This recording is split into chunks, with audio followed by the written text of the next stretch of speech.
Hello, friends. Welcome back to another episode of I'll Call You Right Back podcast with me, your host. My name is Chad Medved. Welcome to the show. Appreciate you being here and trying us out this week. Big stuff to talk about. We're going to try to keep this intro to a manageable level, but we got a lot of shit to go over this week. First and foremost, there's some events coming up, important events, fun things to do that I believe you should be aware of. On top of this podcast, what I do each week is I find a guest in the community of Pittsburgh, and I interview them in depth about what they do and how they got to that point in their lives. I've interviewed over 250 people in the community of Pittsburgh over the last 6.5 years, which is absolutely insane. I've had some reoccurring guests. My wife has been on before. Rick Seaback has been on a couple times. Billy Hoyle has been on probably more than anyone. But I have, I've talked to a lot of cool people, and shout out to the dude on Sunday who stopped me at the Carnegie little market and said what's up. Said he was a big fan of the podcast. That's dope. I'm very appreciative of people, saying what's up to me whenever they see me out. I guess 6.5 years of doing this, people are listening. The numbers are still going up, still getting new listeners. People are still saying what's up, and it makes me feel good. It makes me really makes me invest in this podcast even more. You know what I mean? If there was no one listening, this shit would just, would probably dissolve quicker than I would have intended it to. But because we have such a cool listener base, I keep it ripping. We just had a clip of food-related episodes, the past 4 of them, but we're breaking out of that this week. But, before we get into that, we got some important things, like I said, to talk about. On top of me interviewing everyone, that's really what I enjoy doing. But on top of that, I like planning events. If you've been a fan of the podcast and you've followed along before, I've planned some dope events. We went to an Italian restaurant and you guys got a cheese pizza while you watched Home Alone. I rented out Parkway Theater and we had a double feature of Gremlins and Home Alone with a catered lunch from Streets. I'm doing cool shit. And in addition to that, another thing that I've been had in the works for 3 years now, honestly, 3 years, I've had this next event in the works, and I finally am able to make it happen, with the help of the Berg Bus. But I wanted to plan adult field trips. Realistically, I wanted to plan adult field trips. What better feeling in the world was it than knowing that you had a field trip coming up in school? I didn't get a lot growing up. I don't think we had a lot of field trips that I can remember. None that were only a handful that were really stuck out. We went to the zoo a couple times and did some shit like that. But one of the coolest field trips that we had at my high school was went to Ohio Pow and, had a little picnic lunch there. And that was super dope. And we're all adults now. I wanted to plan an adult version of this, something that we could kind of all just collectively say, fuck work and, call in sick to work and go on a field trip. So I am hosting the very first adult field trip Monday, June 10th. It's on a Monday morning. We're just going to extend the weekend. What better way to extend the weekend than a perfectly curated trip by yours truly? Surrounded by, or not surrounded by, but kind of, based upon local businesses. I wanted to involve local businesses in this trip. I wanted to do some fun things and I wanted to involve local businesses. So the first trip that we're taking is a trip up to Laurel Caverns. And what is Laurel Caverns? If you know what Laurel Caverns is, you know what it is. But if you don't know what it is, it's the biggest cave in the northeastern United States, 4 miles underground. They got crazy lights. They got all kinds of wild stuff in there, steps, everything. It's a really incredible experience. I don't know. I was a Boy Scout for a good bit of time, and we went up through Boy Scouts, and I went up a couple other times in my life, but I feel like that's like a hidden gem of Pittsburgh that people know about, but they've never been to. I know a lot of people who've bought tickets already who said, dude, I've never been there. And I'm like, hell yeah. Like, that's why I wanted to do this. I wanted to fully, make a day experience. So one ticket, $180 ticket is going to be all inclusive. You are going to get transportation. You're going to get a tour. You're going to get a catered lunch, and you're going to get a coffee and a beverage. It's going to be incredible. On Monday, June 10th, we're all going to meet at 8:45 a.m. at Homestead at the waterfront next to the smokestacks. We're going to get on the Berg Bus. And if you don't know what the Berg Bus is, it is a unique party experience on wheels. That's what their website says, but it's a dope party bus.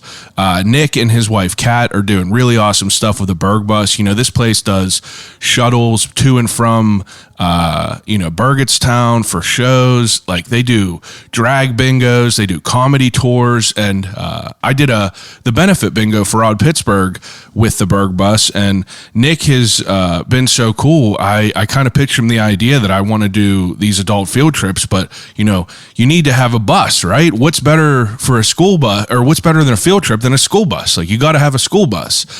So we're going to hop on the Berg Bus. We're going to drive 45 minutes to a place called the Perked Up Cafe in Charleroi, and your ticket is going to include a medium hot or iced coffee with a pastry of your choice. We're going to grab our coffee and our pastry. We're going to hop back on the bus, and we're going to head up to Laurel Caverns, which is about another 40-minute drive. And along the way, we're going to be talking. We're going to be playing some games. We're going to be having some good times. But once we get to Laurel Caverns, we're going to have a tour from one of their tour guides up there. We're going to go tour Laurel Caverns, which, again, biggest cave in the Northeast, and it's a really cool place. We're going to go tour for about an hour, then we get about a half hour, maybe a little bit more to ourselves to just mill around the cave and, kind of check it out at our own speed. But, we're going to have someone tell us about it for the first half of the tour, which is, really what I intend on. I want us to learn while we're doing this, but I want us to be having fun while we're doing it. You know what I mean? So after we take the tour of Laurel Caverns, we're going to go hang out in their gift shop. They got a really cool, it's like a mining experience.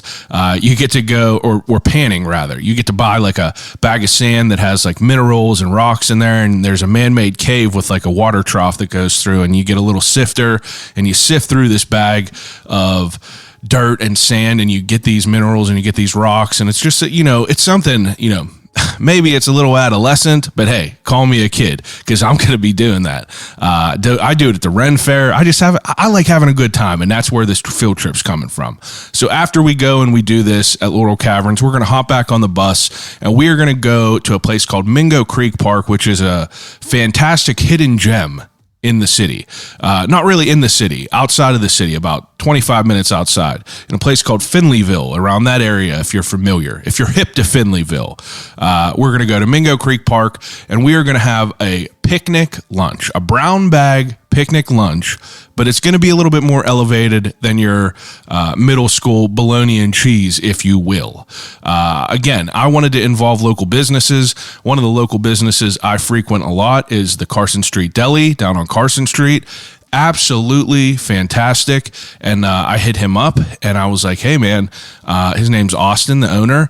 I was like, hey, I'm going to plan this field trip. I'd love to do a catered brown bag lunch, but I'd like people to be able to choose what it is. And he was like, bet, let's do it. So you're going to go on the Berg Bus website. You're going to buy your ticket. And whenever you buy the ticket to this once in a lifetime experience to Laurel Caverns, you are going to get an option below to pick your brown bag lunch, and you're going to, get to choose what you want. And we're going to go to Mingo Creek Park, and we're going to have a brown bag lunch, and we're going to, dick around as adults in a park on a Monday while we should be at work. And it's going to be a hell of a time. I'm going to have a football, I'm going to take some stuff out there. Maybe someone will bring a hula hoop, little jump rope.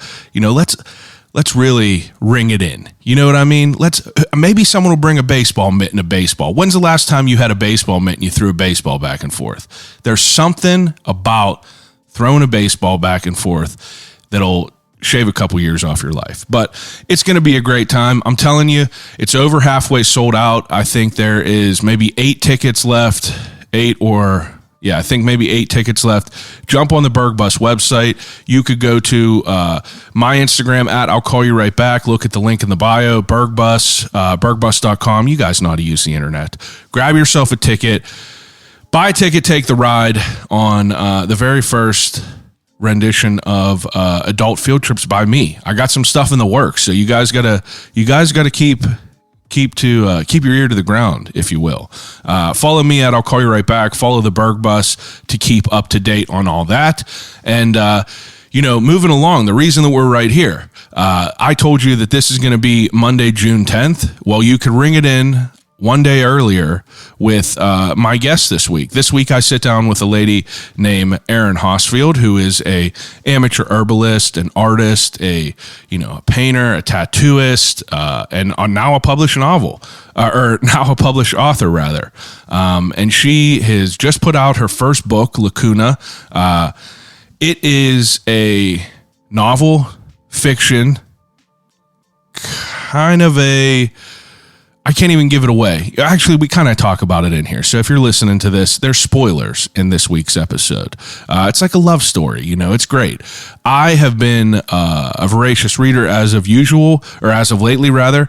If you've listened to the podcast, you probably heard me talk about it numerous times. I've just been loving reading. So Erin is someone that I have followed for many years just because she's tattooed mutual friends. She does good work. She works at Cyclops in the South Side, which is a very well-known tattoo shop, and I've been hip to her. I've been hip to her work. I've been hip to what she does, but I did not know that she was an author or a writer. And one day I'm just scrolling and it just pops up like, hey, I've been working on this novel, kind of being quiet about it, and it's finally done and being published. And I was like, holy shit. So I was like, yeah, I want to read a local author, right? Pre-ordered the book. Grabbed the book, read the book very quickly, and I reached out to Erin and I had her come over and talk to me about her process. Like, it was a great book. I can't believe that it was her first shot at, publishing a novel, because it doesn't read like it's her first try. She is very talented, and I thought it was great. I truly thought it was a really good book, so that's why I wanted to have her on. Not to mention her whole life of tattooing before she's became a published author. So this week she comes over, we talk all about that, and it's going to be spoiling some of the book, not too much of it. There's not too much detail in it, so it's not going to ruin the book for you completely if you haven't read it yet, but we talk about it a little bit in depth. So I would like you to hop on over to her Instagram at ErinHosfield. Follow her. You could check out all of her work with the link in her bio. She got a website. You can learn all about her, learn how you can get tattooed by her, the whole thing. You could buy her book as well. The links are in her bio. But if you are a local, June 9th at Cyclops Tattoo in the South Side, they are having a book signing event.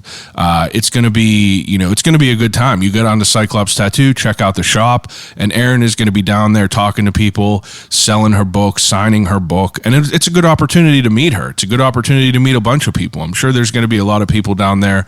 I know that the whole team of people at Cyclops Tattoo are all great. I know multiple of them, so I'm excited to go down and check them out. It's actually, I don't think I've ever even been in there. It's been in the South Side for a long time. It's a well-known place, and I don't know if I've ever been in, so I'm excited to go check that out. That is on June 9th. June 9th is a Sunday, and then the field trip is June 10th. So you could have a whole fucking weekend of just fun if you choose to. Call your work. Tell them to kick rocks. You're going on a field trip with me. It will be worth it. I promise you it will be worth it. Grab the ticket, take the ride. There's only a few left, but I appreciate you slogging through this intro. I know it was another long one, but we have some good stuff to talk about. You know what I mean? The podcast is doing great things. We're back. We're ripping. We're tearing. I'm excited. We got some guests on the book that I'm very excited about. And I'm just, I'm getting a fire back. You know what I mean? If you want to support the show, please take a second, rate and review the show. We're rated 4.9 on Apple. We're rated 5 stars on Spotify. That's a big deal. This is This is a big deal for one guy that's ripping this whole show. I'm pumped about that. A lot of reviews too. I think we're 4.9 out of 200 and some reviews on Apple. That ain't no short change.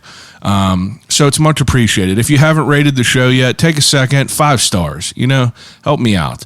And while you're at it, go ahead, follow Erin Hosfield one more time, follow the Berg Bus, check it all out. You know how to use the internet. Find the book, buy the book. It is very much worth it. And without further ado, episode 278 of I'll Call You Right Back podcast with author and tattooist, Erin Hosfield.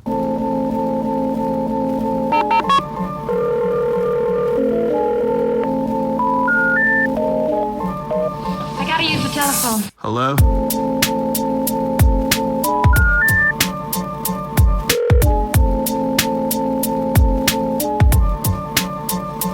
Telephone. I'll call you right back. Call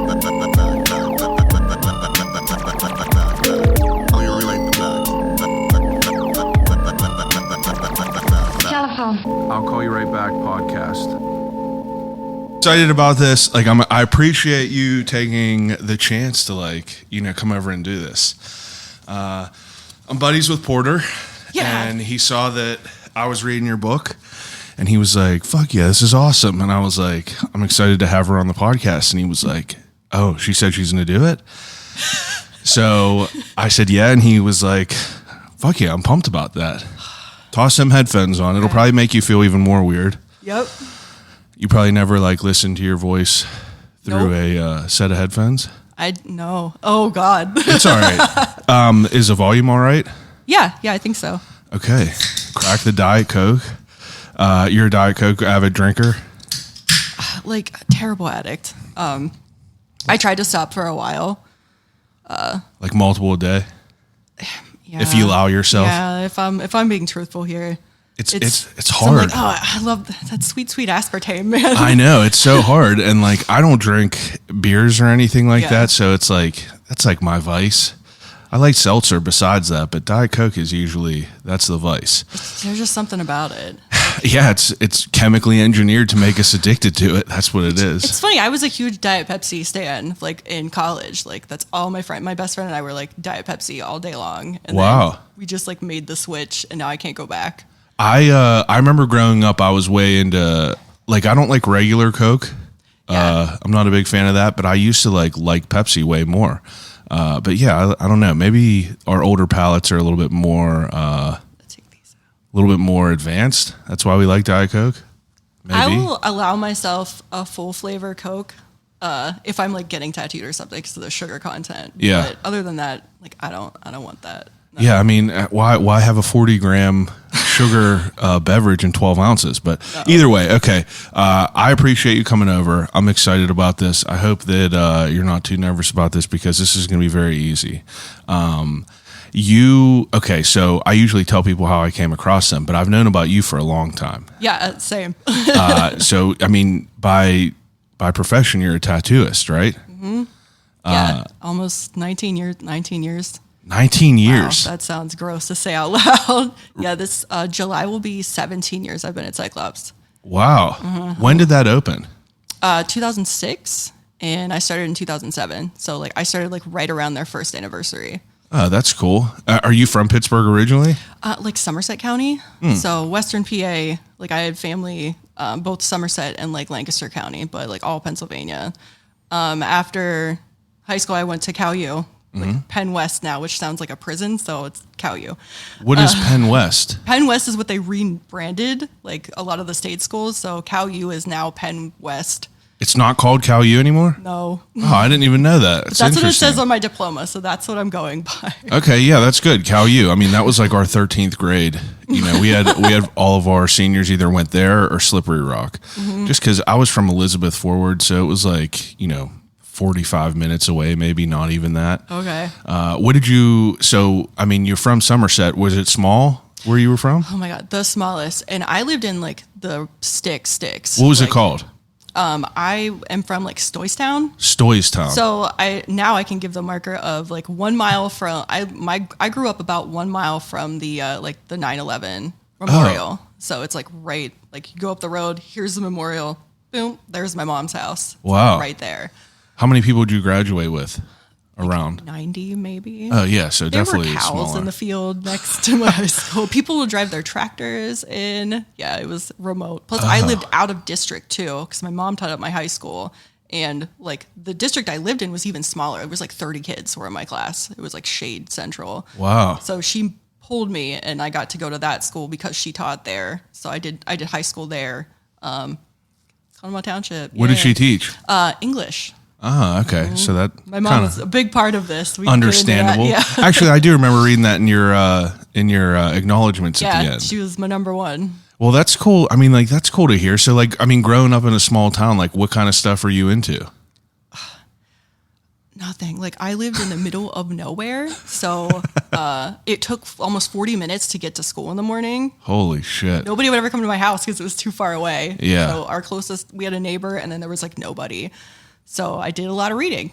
Yeah. Lots of reading. Lots of From a fucking young around age? outside. Oh yeah. Ever since that was like my claim to fame. I was reading at like a 12th grade level in like second grade. Really? Yeah. And I was just like my mom. Like I grew up in a house full of books. Like Yeah. thousands and thousands of books, and we would go to this book sale out in like Lancaster because that's where like my mom's parents are from, and like book sales, like we would fill up bags, and I would get home and just be so excited with my loot. Like I have so much reading to do. That's so cool. So, like I still love that even now, just collecting stories. Like what? I don't know what that feeling is like to be like a young kid and enjoy books. I just didn't care back then. We didn't have I was not like the kid that grew up with Saturday morning cartoons. Yeah. Like it was rare that I got to watch any of that. So like we didn't really watch a lot of TV, not to mention I had like 3 channels probably. So it was just like a lot of like time spent alone, just, Reading, getting away from things. Yep. That's cool. I mean, like what was like your initiation into like falling in love with reading? Do you have like a book that you remember that you were like, this is incredible? My mom read to me since I was like little and Read everything? a lot. Oh, she read to me every night. Yeah. Fiction, and- not like Just like, stories, just Yeah. like kid stories, like ever since like I was like super small. And, that's awesome. whenever like I still have them somewhere. I have like 1 or 2 probably somewhere. Like there were a couple times where she had to go out of town or whatever and leave me like alone with like my grandparents, and like she would record her reading those stories like on a cassette tape, and I have them Wow. like her reading like my favorite like kid stories on there. That is awesome. And like I really got into it. I got into a lot of like the Roald Dahl stuff, like Yeah. Matilda and all of that when I was in like 1st, 2nd grade, yeah. and just poured through that series and just kind of Wow. kept going. I got into Stephen King way too early. Yeah. Way too early. Very scarring as a smaller kid. What was your first Stephen King that you read? The first one that I read was, oh my God, what was it? It wasn't it. It was like a second. I think I started on the Tommyknockers because it was one that my dad had. And I was like, what Okay. is this? This cover looks super sick. I'm going to try to get into this. And it was like real confusing because it was all adult stuff. And I was like, I don't know what any of this means, but this sounds like real messed up. I'm going to keep going. I'm so late to it all. Like the whole Stephen King thing. Like I'm very late to it. I'm late to reading in general. Like all through school, we had like required reading, and I would just like copy off people. The only book I remember reading, like actively being engaged with, was Watership Down. Yeah, that is like Terrifying. That is a terrible, A terrifying book for a 9th grader it looks to read. very innocent. Like, this is going to be cool. It's not. It's all. It's like, and then we watch like the cartoon of it, and you're like, this is literally terrifying. Yep. And then they remade it a couple years ago, and I watched like that whole series, and it's still crazy. Like, it's weird that they still show that, but then you get into like 1984 and stuff like that, and you're like, this is wild that this is what was being taught in school. So, Yeah. I mean, in school, like besides for reading, like what kind of stuff are you into? Like, do you play sports? You do anything like that? I was an athlete in school, so I was all over the place. I played softball. I played varsity softball. I was in marching band. I was a band kid. Really? Oh yeah. What Hardcore instrument? Band. Trumpet. Trumpet. Yeah, since 2nd, 3rd grade, I want to say. What makes you pick the trumpet? Literally, it was like they were doing let's get the kids introduced to instruments here. And they had them all lined up in the auditorium. And I remember them just like having us like try different ones. And I was there with my friend Heather at the time. And they were like, oh, this one's got a good embouchure for this. Like, here, you pick it up. And I'm like, okay, I'll try it. And they're like, yep, you should play that. And I was like, all right, I guess. And then they started me on lessons, and That's cool. we did that. And then I was introduced to a marching band in 7th grade. And I was like a student director, like in my later, So you gravitated towards it pretty good. Yeah, I've always loved music. Like music has always been like super big for me. This feels like a past life though, like actually playing an instrument, because I played the trumpet, I played the piano. Like I was like hard into it for a long time. Even afterwards, like I did like district band, like jazz band. I did college jazz band. Wow. And it was so much fun. But now thinking about it, like Whole different life. I don't even know if I could play a scale now. Like probably could, but it was like 20 plus years ago. Yeah, I played football my whole life, and I still have no idea why I did it. Like I just don't care about it at all. Yep. Never did. I just kind of fell into it and stayed there. Well, I mean, like going through school, you're obviously, reading, marching band. Like what happens whenever you're becoming an adult and you're like, high school's about to end. What am I going to do? I didn't care. Yeah. I had such a lack of anything. Motivation. Yeah, like senior year, everyone's like, oh, time to go to college, time to do this. And I'm like, okay, I guess, which I wish that I would have had, hindsight's always, 2020, but Yeah. I wish I would have had like a little bit of better guidance from like, that's just what you did. Like you graduate high school, you go to college. Yeah. But, I didn't know anything. Like I wasn't introduced to tattoos until college, really. Because like I wasn't around people with tattoos. I didn't know a lot about it. Yeah, small town, probably not a lot, right? No, having chosen the career path that I did not need to go to college for that. I did not need to spend 80 grand on a bachelor's degree in fine art. Like I didn't need that. I don't really feel that it helped me. This is my college rant. But I was just so ambivalent about everything. Like I didn't care about applying. My grades were kind of so. Like they were like, I was one of those kids that could skate by. Yeah. Just like I didn't really study. I didn't really do anything. I got so much shit because my mom taught my senior English class, and she taught AP English. So I had to take the AP test to get college credits. I was the only one that passed, but I never did my homework in her class. And it was like a running joke. Like, you are not getting dinner later. Like, why don't you ever do your homework for your mother's class? I'm like, I don't know. Sorry, Mom. Yeah, just not into it. No. So I applied to, some state school. I applied to Kutztown. I applied to CalU. That was always like in your mind though, that you were going to go to college? That was the direction that I was pointed in. Yeah. I was like looking at the Art Institute, but it was really expensive because I knew that I wanted to be an artist, but I didn't know how to do that because I wanted to be a painter. I was like, I want to be a painter. I want to do like. Are you doing art in high school and stuff? Oh yeah. I got voted most artistic. Like I was always in the art room. Like that was. What makes you think that you kind of gravitated towards that? Like, did you have people in your family that were artistic? Yes and no. Like I've been surrounded by creative people, but like ever since I was a little kid, it was drawing. Always drawing, reading. Like I remember being the mother of my godmother. She used to babysit me when I was probably 2, 3 maybe, and she had this big roll of butcher paper she'd pull out and just let me go. And I would just all over them. And she would just like roll out another sheet. In kindergarten, I didn't want to go to recess. I wanted to sit in the back and cut out like coloring book animals and paste them together. And I would do this every day. And they were like, they would write my parents letters like, your child is antisocial. Your child is having development problems. Like I wasn't, I just didn't want anything to do with this other shit. I just wanted to draw my pictures. Yeah. So that's, that's been my whole life, has been art. What year did you graduate? 2001. So I graduated in 2008, and I feel like that my grade is probably, I've said it on here before. I feel like my grade was probably the last grade that was like done being shepherded into like, the core, like the mainstream, go to college, like you got to go to school. If you don't go to school, you're a failure, something like that. And whereas now they're like, don't go to school, go work in a trade or go do something like that. Be an entrepreneur. Yeah, they used to make fun of the kids who did like Votech and all that stuff. And I'm like, those people were doing it right. Like, they have so much more experience than us. They were going, like, yeah, it's wild to think about that now because I mean, you're going to be like, over 270 different people I've interviewed on here. And I pretty much ask everyone like, how they got to where they are in life. And like, I kind of go into their childhood just because, so often, I mean, I would say 9 out of every 10 people, I'd say 19 out of every 20 people that I've interviewed have said like, I had no idea what I wanted to do, went to school because they said that I had to. I don't even use my degree now, which is so crazy to think about. Like my wife doesn't use her degree. Some of my best friends like got masters in like, art history. My sister-in-law doesn't, they like barely use any of this shit that they committed their life to. It's so dumb. It's wild. How did you end up deciding to go to, like you said, you applied at all these schools. Like what made you want to major in art? I knew that I wanted to major in art, and they were like, well, do graphic design because that's more mainstream. That's taking off. That'll get you like an actual job. And I was like, okay, fine. So I went and saw Kutztown. I failed their art test, quote unquote.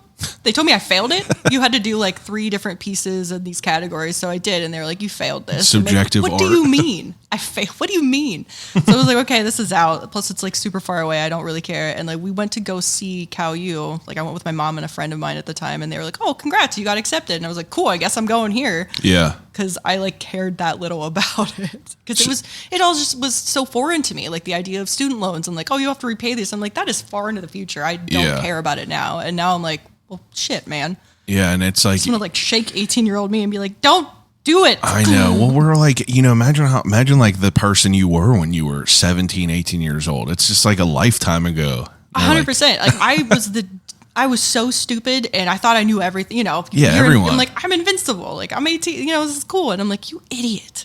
Yeah, but I mean, I feel like it makes me feel better because like I know that like, we're not the minority in that. Like it's usually pretty much everyone had to deal with the same shit that we did. So, I mean, you go to college at Cal U and you major in that. You went all 4 years? Yeah, I did 2 years of graphic design before I decided that I'd rather like poke my eye out than I cannot do like that part was helpful. I did learn some like, a little bit of software skills.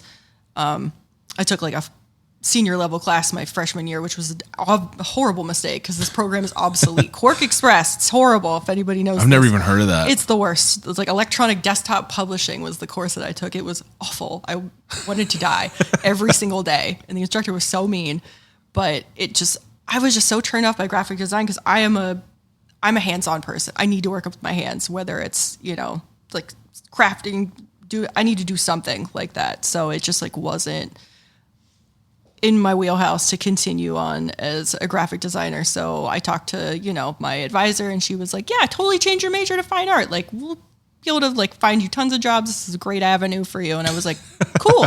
I took a ton of painting classes, sculpture, ceramics. It was great. I loved it. At that point, what would be your like hopes and dreams of like a job with that? Like, what did you think would be a possibility? They kind of led me to believe that I would be able to hook end up with some company doing some freelance stuff. And I was like, awesome, that's great. And then I did my internship at IKEA, which was more along the graphics avenue because I did a lot of like vinyl cutting on a plotter and we designed, like signage, etc., which is interesting.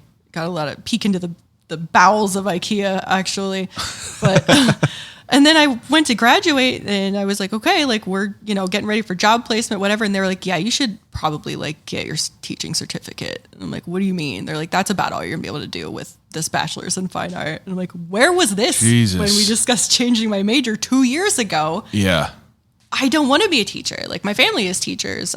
That's great for them, but like that's not what I wanted to do. So I was like, okay, I guess I'm going to take my degree and figure out what I'm going to do with this. Did you end up getting a teaching degree? I did not get my teaching certificate because I just absolutely didn't want to do that. Yeah. That was not, and I was like, all right, well, do I consider it? Do I go into art therapy? Like, what do I do? So I was like, all right, well, I'm going to sit on this for a minute while I figure it out.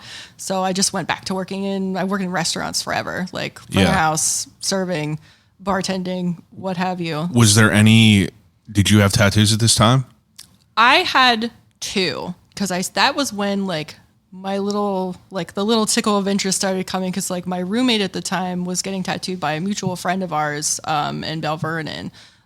He owns Black Star still, Jared Russell, and I was like, and I would go along with her sometimes to her appointments, and I was like, this is cool. Yeah. This is really neat. Like what, like seeing all his drawings taped up on the wall, like looking at his books, just like watching him tattoo I was like, this is really neat. The whole thing is a vibe. I am like so into this. Like you draw pictures like for a living. That's kind of like where I was trying to go, but I had no idea that this was like where this like is. an opportunity. Yeah. So I thought about that, and I was working at Mad Mex at the time, and I was like, you know what? I'm gonna see if I can do it. I'm gonna go find out what is entailed by this, because I had asked Jared to apprentice me, and he was like, no, which I thought was super rude at the time, but it was not, because now like if someone asks for an apprenticeship, I'm like, buddy, I cannot. Yeah, I cannot do this. I am sorry, but I cannot do this. So I took my little college portfolio around, and I ended up at this little shop in Carnegie, the Animals All-American Tattoo Emporium. He was this old, scary man. And he was like, come back in like a month if you can't find anywhere else. So I went back, and he was like, okay. Well, you went there. So you went there. Are you like practicing like Flash and stuff like that? I had no idea what any of that even was at that point. I just had like all of my fine art stuff. You're just looking for a foot in the door. Yeah. Just like I want to learn this. Can you help me? And he was like really reluctant, but I went back the second time, and he was like, okay, you start now. Huh. That's wild. It was a wild ride. I'll say that. So you kind of fall into this world of tattooing, and I mean, how long are you apprenticing before you even get to tattoo? It varies from person to person. Sometimes it's a couple years. Sometimes it's a year. Mine was about a year that I was apprenticing, which was just, learning. I was a lot of watching, a lot of cleaning, a lot of like learning the procedures before actually, like I didn't touch a machine for probably 8-9 months until I was with him. It was a weird experience. I feel like apprenticeships now, are like very different from when they were back then. Cause like we didn't have a printer. We didn't have a computer. Yeah. We didn't have anything. It was just me, like, and this old dude, Animal, who honestly like was like a dad to me at that time. Like he made me cry so much, but that was a lot of character building. Like he was like trying to like really teach me, like, and like a lot of this has ended up in there, because that's what I was just going to say. I talk about the mentor, and like, he's kind of modeled after like my experience with Animal. Like, he made me cry a lot, but like he showed me what it took to like really commit to something, how to take critiques, like how to like not, lose your mind if someone says something to do better. Mm-hmm. How to like realize that one of like the most profound learning experiences I had, we did the Reading convention, Forged in Ink convention. I think it was 2006, I want to say. And I was like still his apprentice at the time. And he had me draw Flash. He had me draw 10 sheets of Flash. And I was like, I did really good with this. This looks amazing, whatever. And he was like, go sell it. I was like, what do you mean? He's like, take it around to the booth, like sell it, $50, whatever, for the whole set, like sell it to people. You mean like the Flash that you make, you could sell to other tattooists so they could tattoo and it? I was like going to try to sell it to them. Like I had no idea what I was walking into, but he was like setting me up to get beat down. Like I got laughed at so hard by like every single one of these people. Like, we don't want your shit. Like what? And I was just like, oh, it was so humbling. And I went back, and he was like, how'd that go? And I was like, not good. And he was like, okay. He was just reminding me, he was like, you aren't shit. So like, don't get an ego yet. Yeah. Like, don't do that. And like, that has stuck with me. I'm just like, yep. So you're there, and you're navigating through this. I'm curious, what does your teacher mother think about you and your new endeavor of jumping into being a tattooist? It was, I feel like I'm trying to remember when the transition happened, because it went from, I remember whenever I got my first tattoo, and I think the piercings were the thing that sent her like fully over the edge. Cause like I got my navel pierced and I got my tongue pierced. And I remember when she saw it, she was just like broke down, she cried, just like, oh my God. Like I couldn't believe that I would do this to my body. And then I assume that your mom is like straight and narrow, no tattoos. Very like lady clutching her purse. Yeah. Like very, very sweet. Very, very I remember wholesome. I was sitting in Century 3 food court on a weekend home from Slippery Rock, and my mother saw my plastic clear retainer in my tongue, and we're sitting there eating, and she goes, what is that? What is that? She goes, stick out your tongue. And this is my mother told me I was disowned from having tattoos. I would be disowned if I got tattoos. Oh no. I remember piercing my ears like a week before my senior pictures, and that caused a whole get up in everything. So my dad was like raised around these like delinquents. He's built tattoo shops. He doesn't have any tattoos, surprisingly, but like that was always like they kept me in check from the beginning. Don't get any or you're out. Got one whenever I turned 18, but it's funny to hear that, like, that's kind of where I don't know. It's funny because you fall into your own things. Like, it's not like it's just what you're into. Well, it took a turn because then all of a sudden I was like, I think this is what I want to do. And I started getting more, and like they were super supportive. My mom was like, okay, I'll get one. Hell I was yeah. like, I'm sorry, what? So cut to now, I think my mom has 12, 13. That's awesome. I did her first on her for her when she was 52. She's going to be 70 this year. I just gave her another one. That was her first birthday. tattoo when she was 52. Mm-hmm. My goodness. Yeah. That's awesome. My mom's cool as hell. Yeah, that's awesome. Well, I mean, if you're at this shop and you're like kind of learning, how to do everything, like when do you graduate from an apprentice to what's the right word? Tattooer? Yeah, tattooist. Yeah. That's up to the mentor. That's up to, how if they, they're watching you progress and they decide like, all right, you're ready to start moving up steps. You're ready to, I just kind of got cut loose. Like, okay, bye. Like you're done. So I left and I went and worked at a really, really shitty little shop in Bridgeville for a while, which did not have the best practices, and I just wanted to leave there so badly. And then I got super lucky, and a friend of mine kind of like steered me towards Cyclops. Like, hey, like these are friends of mine. It's a new shop. They're looking to hire artists. Like, let me take you down and have you meet the owner. And wow. By the grace of the universe, whatever, like I got there, I got to meet Evan, and I was like, I want to work here so That's bad. the owner, Evan. Mm-hmm. Okay. Yeah. Now, when you go to Cyclops, like how many tattoos have you done by then? Like, have you done like a handful? At that point, it was, I was almost, that was 2007. So I was about a year and a half in. So I had tattooed a bunch of people. Okay, yeah. I had done some practice tattoos with Animal. I had done a bunch of tattoos at the other shop, Attitude, that I was working at, like the second place. So I had like a little portfolio, but he thought that it was promising, which I don't know where that thing is. I wish I could find it because I both want to see it and never want to see it again. Because I know what those tattoos look like.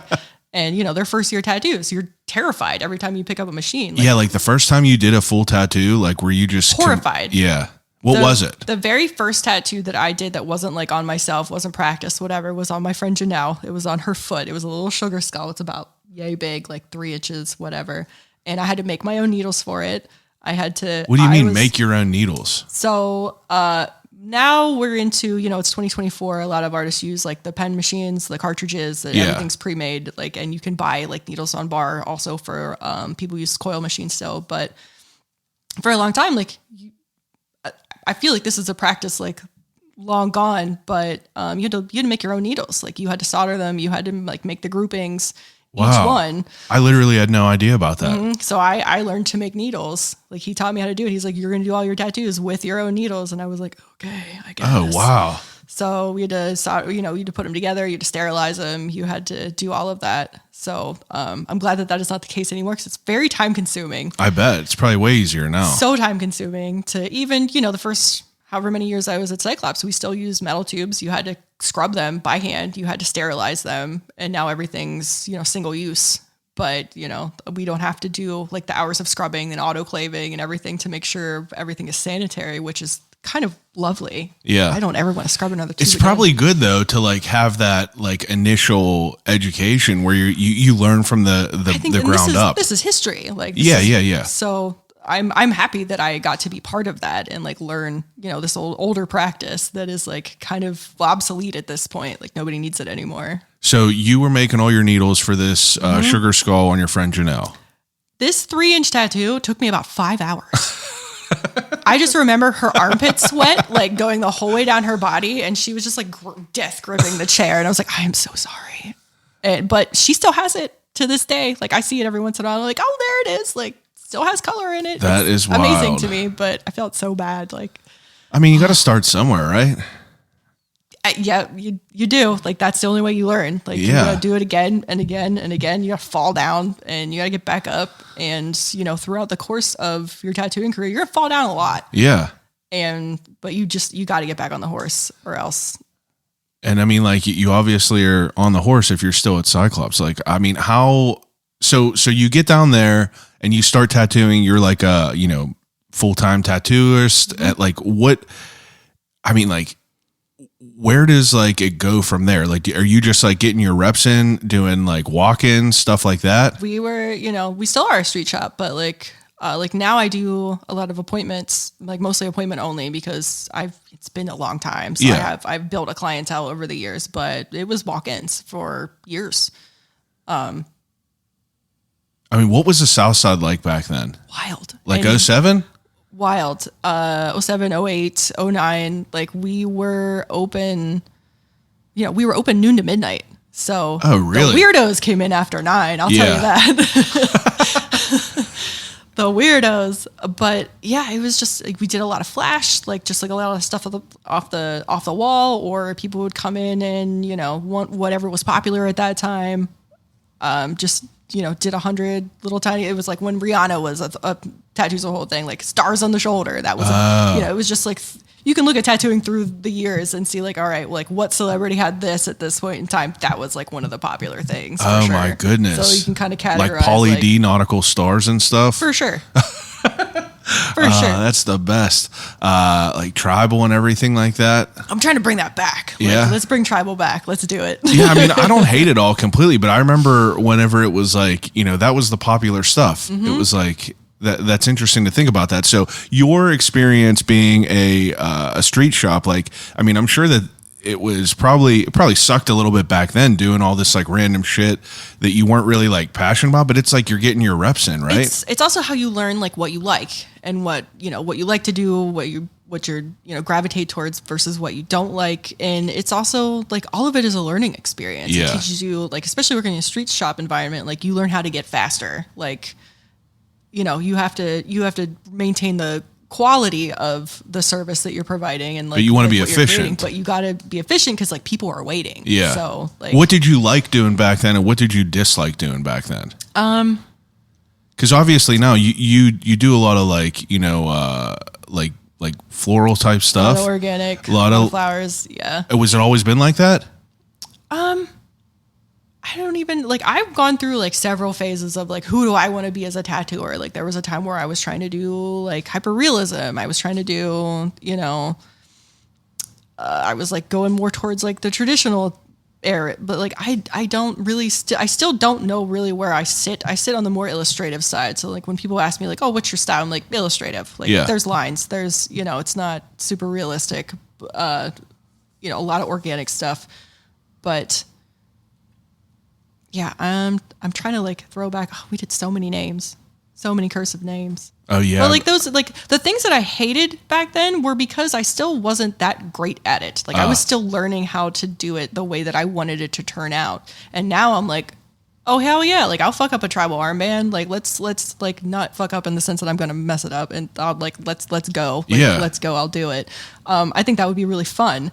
I'd love to do like some big cursive lettering with like all the filigree and stuff, because like I feel like I can do it justice like much better than I could, you know, 15, 16 years ago. Yeah, I guess that makes sense. Like if you're doing this stuff while you're not like, you know, while you're not confident with yourself, I mean, obviously you could execute like a good quality tattoo, but if you're not, they turned out, but you know, now I'm like, I could do that. I way could do better. that better. Yeah. Like let's do that again. Like let me like really do it this time. So is there any way to like, you know, advance your education as a tattooer, you know, down there besides for just experience?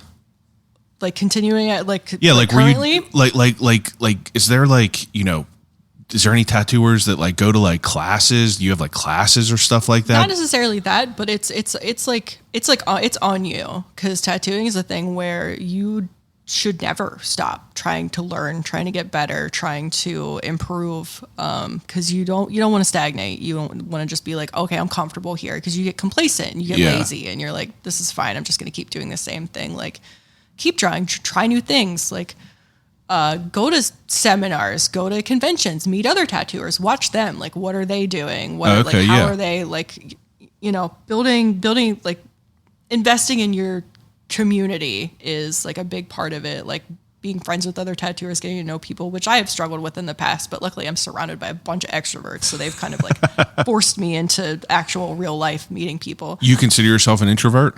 Yeah. Like I can get real chatty whenever I'm in my little comfort zone of my little corner of the shop where like, this is my area. I'm familiar. Like this is my turf. Like I can, do client relations, whatever. But like, if I'm like in a public setting, you're not one to just like I'm not going to be everything. Like, hi, this is my name. I'm just going to stand there and be weird and then I'm going to leave. I mean, that's all right though. Mostly because I'm just like observing, like, I don't know like I don't know how to do this. I have like hyper awareness in social environments. Like if we're at dinner, if we're at concerts or anything, it's almost like I can't enjoy being there present everywhere else. I have like a bobblehead going on. My wife has dealt with it now. She understands it now, but I get the same way where it's like, you would think that I'm like super, super social because I like have all these people in here. Yeah. But realistically, this is like, the extent of it. And I'm kind of disarming the weirdness of having random people in because you're in my house. Like it's like this is your zone. Yeah. This is like your little comfortable area. You're like, cool, I can like be myself and chat with you and whatever. That's how I feel when like someone's in my chair because it's my job to make them feel comfortable because I'm about to hurt them. Are you a talker while you tattoo? I will try to be. Like it's hard. You got to kind of feel it out. Like I love it when people come in and they are chatty as fuck. Like just like blah, blah, blah, blah, blah, blah. I'm like, cool, you talk. I don't have to do a lot of the work because it's hard sometimes to multitask. Like trying to talk to someone who's like not really offering a lot to the conversation while I'm trying to work on them and like make sure that they're okay. Usually like 90% of the time, like it goes pretty well. Like we get a little repartee going. Like sometimes it gets like ridiculous and we're both laughing or just being wild. And other times like I'm like asking someone like, hey, how you doing? Yeah. Where are you from? Whatever. And they're giving me one word answers. And I'm like, and I'm quiet now. Yeah. Okay. Yeah. You just it's like, I can read you now. I get it. We got a TV. We got music. Feel free to do anything else. Let me know how you're doing. I'm gonna check up on you every once in a while. Some people don't like to talk, which is totally fine. And like if we come to that understanding, like I have a couple of clients that just aren't talkers. And it's just like a mutual understanding. I know that at this point. So I'm like, all right, we're gonna put a movie on for you. I'm just gonna do this thing. I'll ask you how you are, like intermittently, but like we'll get to the end. Like I have like some clients where it's been years I've been tattooing them. I think we've spoken like maybe a paragraph, and they leave, and I'm like, does this person like me? Yeah. I'm really unsure. But then they make another appointment and I'm like, okay. Yeah. I mean, I think about that often. Like I've interviewed my tattoo artist a few times and, I feel like that. I think I asked him before, like, do I talk too much? But, I don't know. We have like these crazy, like in-depth conversations. And then like, I got tattooed in Salem one time and like this dude didn't talk one bit. It was like, you could tell that he was just like, focused in, but it was a street shop. But like you said, he was just being efficient, just wanted to get shit done, get out because there was more people waiting. It's right around like October time. But yeah, I mean, I guess it would be interesting to see like all the different, characteristics of people that come through. It helps with, cause like, I'm not like in like my own private room or anything like that. Like we're like kind of like now that we've renovated, we're a little sequestered off from like the big main room, but like there's a lot of back and forth going on between my coworkers and I and like all the clients. So the best times are when like everyone's yelling back and forth, like the clients are interacting with each other, like everyone's talking. Yeah. And it's just like everyone's vibing and it's like the best time. But usually I'm not like left to my own devices. Like I work right across from Pete and like he'll engage with my clients and like vice versa. Like, and we'll, if somebody, the best part is like when you zero in on that common ground that you have with this person, it's just like, cool, I have opened up like what we can talk about now. Absolutely. Let's nerd out about this. And I love that. That's very distracting for them, like while we're, doing our job. So it's really fun down there mostly. I mean, it seems like a fun shop. Like I follow Pete Larkin, I follow Porter, Jeff, I follow all these people that like I've only met Porter in real life. But all of you guys just seem like, fun people that are just these dudes are all my best friends. Doing good stuff. I love them so much, and I feel so lucky that like these are the people I get to share like my life with, because I'm there more often than I'm not. Yeah, and you don't want to. 2 weeks I was gone from COVID, I missed them so much. Yeah, you don't want to like be working around people that you fucking hate. It ruins everything. Like when you do, like over the years we've had like one or two people who like just kind of like threw everything off, and it was just, you go in and you're just kind of like, on edge. Beat it. You're killing the vibe. Oh man, this kind of sucks right now. Don't love it. Well, so I mean, like your style, you said you went through like multiple different, I guess, versions of it all, but like when do you like, how many years in do you start feeling like, you get like a handle on things where you like feel confident? I'll let you know. Yeah. I feel like those are the good answers, because there's multiple people who've said the same thing. I'll let you know whenever I figure it out. Yeah. I feel like, I still have, there's still room to go up. So I don't ever want to hit that ceiling. I want to keep going. I want to keep developing myself and developing my art, and I will never stop trying to be better. Yeah. Like I want to be better than I was yesterday, better than I was last week. Like I don't want to ever lose this drive. Yeah. The drive, the zest for, how can I give what I'm giving to the world? Like, how can I make it the best that I can do? Yeah. So, I mean, like, is there any sort of tattoos that you don't do? Obviously, besides probably the piece of shit people tattoos, like any racial shit, anything that. Yeah, that's just like automatic. Yeah, no. Automatic, I would feel. Automatic, no. There are styles that I will, and luckily we have some people with us now that, like we have David, who's with us now. He does like realistic black and gray. Okay. So when people come in, they're like, I want this, this, like, I will still do like dog portraits here and there. But if someone wants like celebrities, like really, really nice photorealism, it's like, no. We have a person that does that. Yeah. So you want to go to them. Or if somebody wants some like biomech, for instance, like as a style, like I'll be like, you want to see this person, or this person, or like I will point them in the direction of whoever I can think of who's going to execute it at the best, or in somewhere else in the city. Like this is their thing. You want to go to them because that's what they can do. And some people get disappointed. They're like, well, I want you to do it. I'm like, I get that and I appreciate that, but like, I'm not going to knock it out of the park. Like I'll do a pretty good job on it, but like this is their thing. You want to see them for it. So well, that's cool. Yeah, that's cool. I mean, so as you're, working there, you said you've been there, 17 years? Mm-hmm. I mean, in that time, you're obviously just getting better. You're obviously just, tattooing, every day. That's your job. But like, we're also here to talk about your book. You just published a novel, which is incredible. And I'm not even just telling you that it was great. It really is a great book. I appreciate that, because like I want like honest feedback, but it still is just kind of like mind blowing to me that it's there, it's sitting there in front of me. Like, okay, this is manifested into like an actual tangible thing now. Well, I was People nervous. are reading it. I was nervous about it because I was like, I'm going to get this book, and like I'm not like a crazy reader, so like I'm very much new to it. Like and I'm kind of particular on what I read. Yeah, but I don't know. I read it and I was like, I hope I just love it. I hope I love the book. And I did. I just kept like turning the pages. It's a very, very good story. And like so my thing I'm getting at now is like, before you wrote this book, are you writing at all? No. I mean, other than just like journaling for my own purposes, like other than that, like no. You're a journal person? Yeah. Like on and off. I'm a very like I'm a dream diary person too. Like okay. I have like wild ass dreams, and I've been cataloging them since the year 2000. So I have like 24 years of like my dreams. Like especially if it's something weird, like they're good prompts for it, like inspiration for art, for whatever. When I was in college, I used to make a lot of art based on like weird dreams that I had. Wow. That's just like a fun thing, because like you back and read them, you're like, wow, that was. Do you research it after?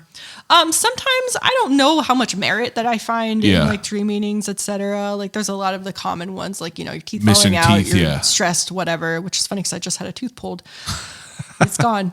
But I never found like any kind of like real Yeah, like I said, merit through to line that. through So all that. It was fun to kind of look up like, oh, this means whatever and that means whatever. But mostly it's neat to go back and read them and be like, this is insane. Like what did I eat before I went to sleep that night that made me dream this? But other than that, like I took creative writing in college. Mostly it was just like a lot of monologuing, a lot of like, which is why I write in first person. Cause that's how I see it. That's how I like to read things. So that's how I wanted to write it. But,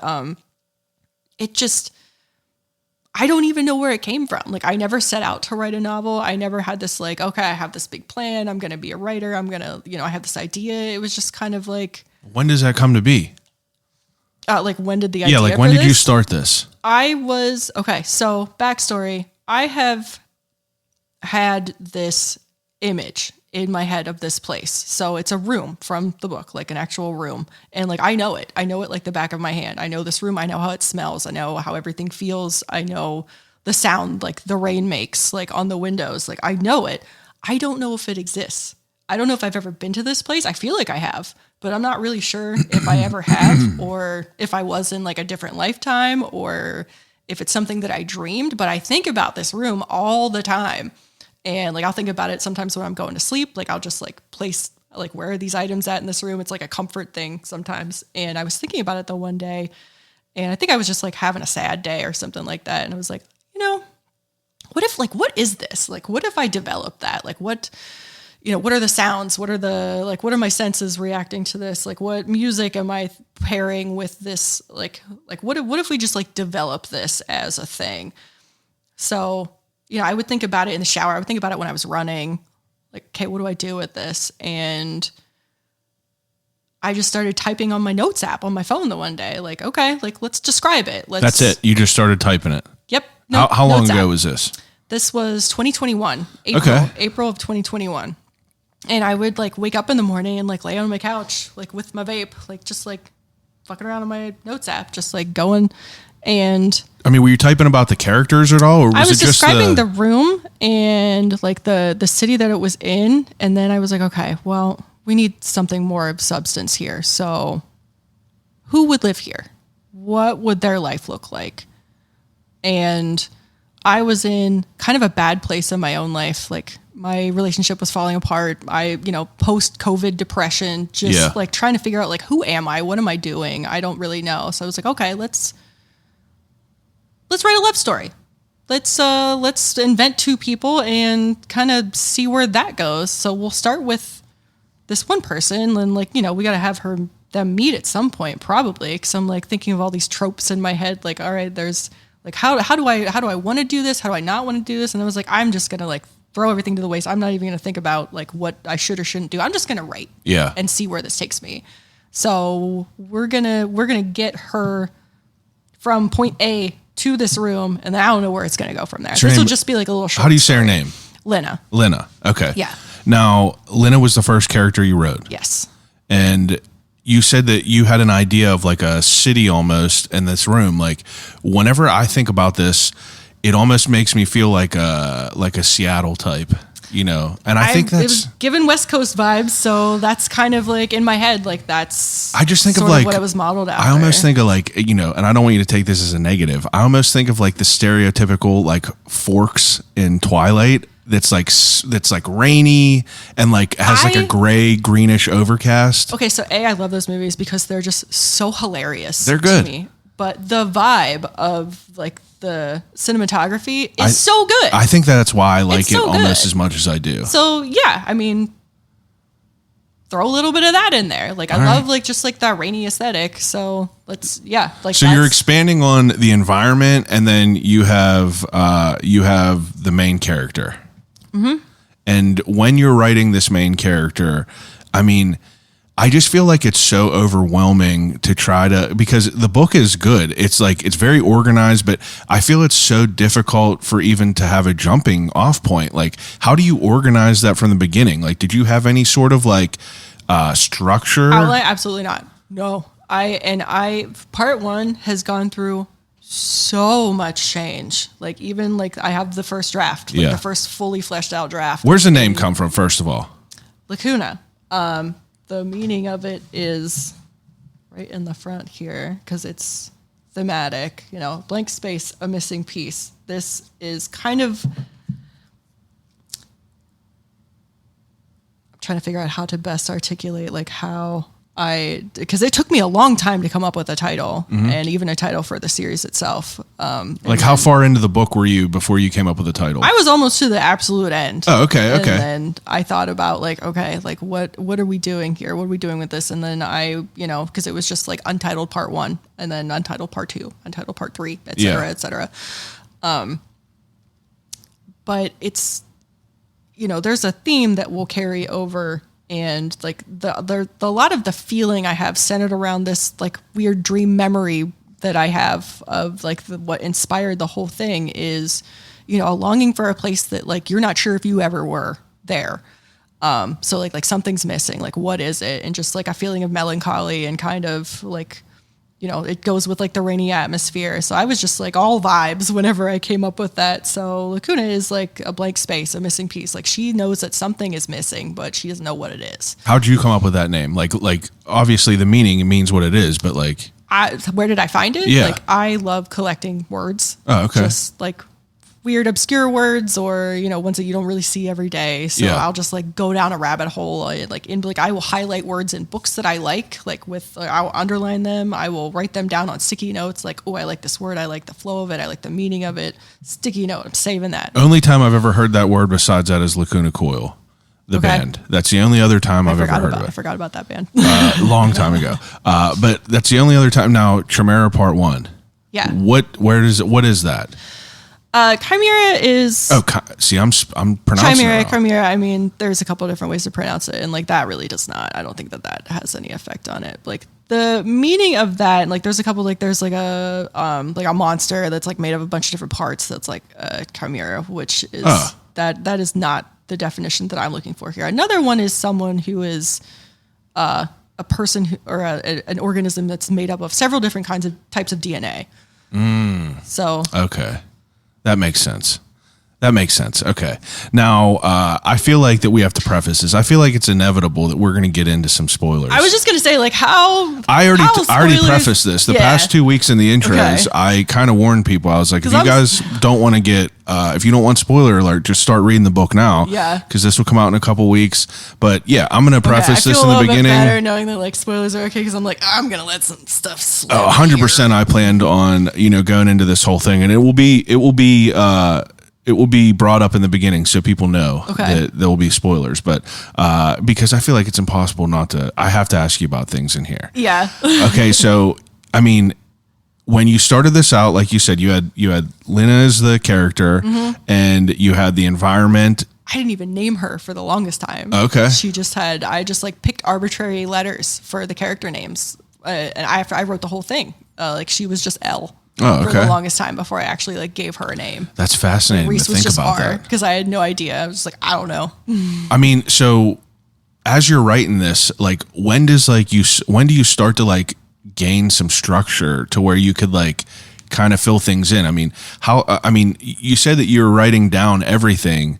Like, do you have just like different areas where you're writing things? Like, this is going to be like environment. Like, we're going to be here. There's going to be a club here. Like, talk to me a little bit about the structure on how you went through it. Like, no rhyme or reason how I went into this. I started writing I wrote like a little bit about the room, and then I like took a way step back and was like, all right, well, we'll just like, let's start from like whatever this beginning is going to be. What room did it end up being that you could see? The apartment. Okay. Yeah, like his apartment. Yeah. With like the skylight and the rain and like all the, like I just like I knew where the bed was. All the vials and all that. Yeah, like, shit. all that stuff. Like I know this, but like I've never.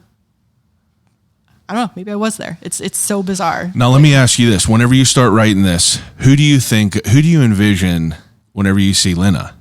So I left her very kind of blank on purpose because I like, first of all, like, it's from my perspective. I have to write from her perspective. So I have to like kind of be a little bit of her. Yeah. But like, it's not me. It's not a self-insert. This isn't supposed to be me. But like, I kind of left it open. Like we know that she's taller than Delia. We know that she has long hair at a couple points. We know she has a lot of tattoos. We don't know her eye color. We don't know her skin color. We don't know any really thing about her other than that. So I really kind of haven't decided if I want to like fully describe her at all. Okay, I like that. As a reader's point of view, just because I knew of you, I just immediately think of you. I feel like that has happened to a lot of people who know me, who know that I've written this book, and I'm just like, well, here we are, I guess. But but that wasn't any sort of intention. No, the reason that I left her kind of like not described was because I wanted the reader to kind of make that up. Yeah, like, that's cool. What does she look like? I don't know. Yeah. I mean, I can understand that. Now, as you're, going through, obviously it starts off, with her, and then she is tattooing, what's her name? Claire? Yeah. Claire, Claire, the talkative tattooer or the tattoo customer, probably like me. And then she invites her to tells her about the club, or was that the guy? That was the guy. It was Seth. Seth. Yeah. Okay. Now, how, from the beginning of that book, like, did you start writing at the beginning of that book, or did you start in different parts? The beginning was very different whenever it first started. Like the intro. Now I struggled the most with the intro because the first chapter or two is when you got to hook that reader, and that was something I didn't come back to until after I had gone through like a lot of stuff for this. Like the initial story it started out, it was very slow. It was like slow to start before, you get to the incident on the train. It was just like, okay, let's get there. So like that changed a lot. But like, I started there, I started her getting to the city, and then it was like, okay, like, well, I want her to meet this guy. So like, how are we going to orchestrate that? Like, how does that go? I had no direction. I just knew that, I wanted them to meet. Well, maybe he's got friends. Like, what are they like? And then they as these people like started taking shape, they like actually started fleshing out, and I started learning more about them. And, like, okay, well, what are their personalities like? What do they talk like? What are they like? Like, okay, well, these are my friends now. All right, well, we just got to keep this story going. Like, I never intended it to be like, to continue to go. It just took me for a ride. And I would write scenes that I was inspired by. Like, there's a whole soundtrack on Spotify that I made. There's a whole series, like a 12-hour series soundtrack that I listen to sometimes when I write. Oh, wow. And like sometimes the song would guide me. Like I would hear a song and be like, this is the scene for that. Like, I know what this scene looks like. And like how I would write it was like, I would just watch it in my head like a movie. Like I would imagine like how are they, like, I'm sitting there behind my laptop, like gesturing. I'm like, enunciating, like trying to figure out like, how is this person talking? Like, what does that look like? Like, how would I like to see that played out? Like, where are they pausing? Where are they taking a breath? Like, I'm watching it like a movie. And then, we get to the end of the scene. I'm like, okay, well, what's next? Now, what are they doing? Like now, like, what are they thinking? What are they feeling? And from there, we get to the whole story and, get feedback on it. Like, maybe I need a little more here. Maybe I need to develop this scene a little bit more. Maybe this one needs to go. Maybe this one needs to move over here. Like linearly, where does this need to go? How often are people reading what you're writing? So nobody really read it until I got pretty much done with it. Oh, wow. So, I mean, like in your mind right there before you start, like as you're like, as it's like coming to be like a book, an actual book, and you have multiple chapters and you have these characters that you're building out in this world. And I mean, like, what's your mindset at that point? Like, do you feel at that point that you have like structure, that this is like, that you kind of have a direction on what you want to do? Not really. This was just kind of at that point, like whenever I was writing this, because this was like early, like 2021, whenever I was doing it, I was like I said, I was in a bad place, and this was my coping mechanism. Yeah. I would just go live in this world and like craft this life for these people, because that was, better than where I was. That was better than, drinking too much or doing like something that was like harmful to me. And so I would just disappear into this and just sit in front of my laptop and just go. But yeah, I didn't have a plan, and it seemed so wild because like with the subsequent ones, like I was kind of like cutting my teeth, I feel like, on this first one. Cause like, spoilers, there are more. Yeah. So like once I got past that, like I didn't know that there was going to be another one, but I wasn't done with them. I was like, I don't think we're done here. Yeah. I think what if I just like write a chapter or two, and then that kept going. And like, as I continued, it got easier to be like, okay, I kind of know where I want to go with this, and like coming to where I'm at now in the writing process. 'Cause the series is not done. Like, I'm like, I have outlines, I have structure. I'm like, okay, I can write, as long as I have a prompt, I can write a scene. I need that prompt. Like, what's happening here? What's the vibe? Go. Well, Like, the first part had to be fucking chaos to like, it was absolute chaos. just like word vomit. And like, I can just imagine like a puzzle that was just tilted over and you're just like taking these small pieces going in and out. But then you have like disaster. Then you have like Reese and all them like pop in, and it's, I mean, just from the way that I gather from it, it's like, I feel like it just becomes easier and kind of unfolds on itself because like you said, it's like, you're just kind of you're experiencing it through your own mind and like, talking it how you would want it to come out and do all this. Now, I mean, you said you went all the way through pretty much before you had someone read it. You said the first draft was way different than way different. Like a lot of the, the storyline was still pretty much the same. Yeah, the but just different details and same, stuff. But like, I was still getting to know these people. Like, I'm still getting to know the characters. I'm still fleshing them out. I'm still getting to know my surroundings. I'm still getting to know like Lynette, like how she talks, like how she interacts with them, like what all of their different personal interactions are like who they are, like what this place is like what I'm trying to convey here. I'm still learning about that. So I had to go back and like redevelop it multiple times over to get it to where I felt comfortable. Like, okay, like I know this person now, like I know her better now. I know him better now. I know this person better now. I know how they would react to that. I know what they would say. I know, let's clean this up. And like, and then I can continue because I know where they're at now. Like I know them. Well, you get this all the way done almost, and then you give it to someone to read. I gave it to a close friend of mine. Read some excerpts of it. My friend John. He seemed pretty into it. He read like a decent part of like the second one too. I had given it to Pete to read. Pete was my biggest beta reader. I'd given it to my mother. That was like the scary one because she's the editor. Like she knows what writing is supposed to look like. So that's like I have it here. Yeah, I want to see that book. Yeah, don't. See, I expected it to be even more crazy than that. It's really not. It's just because I had to print it out for her and put it in a binder so she could go through. But yeah. Now, I mean, whenever you gave it to, Pete and your mom and your friend to read this, I mean, like, how are you receptive to?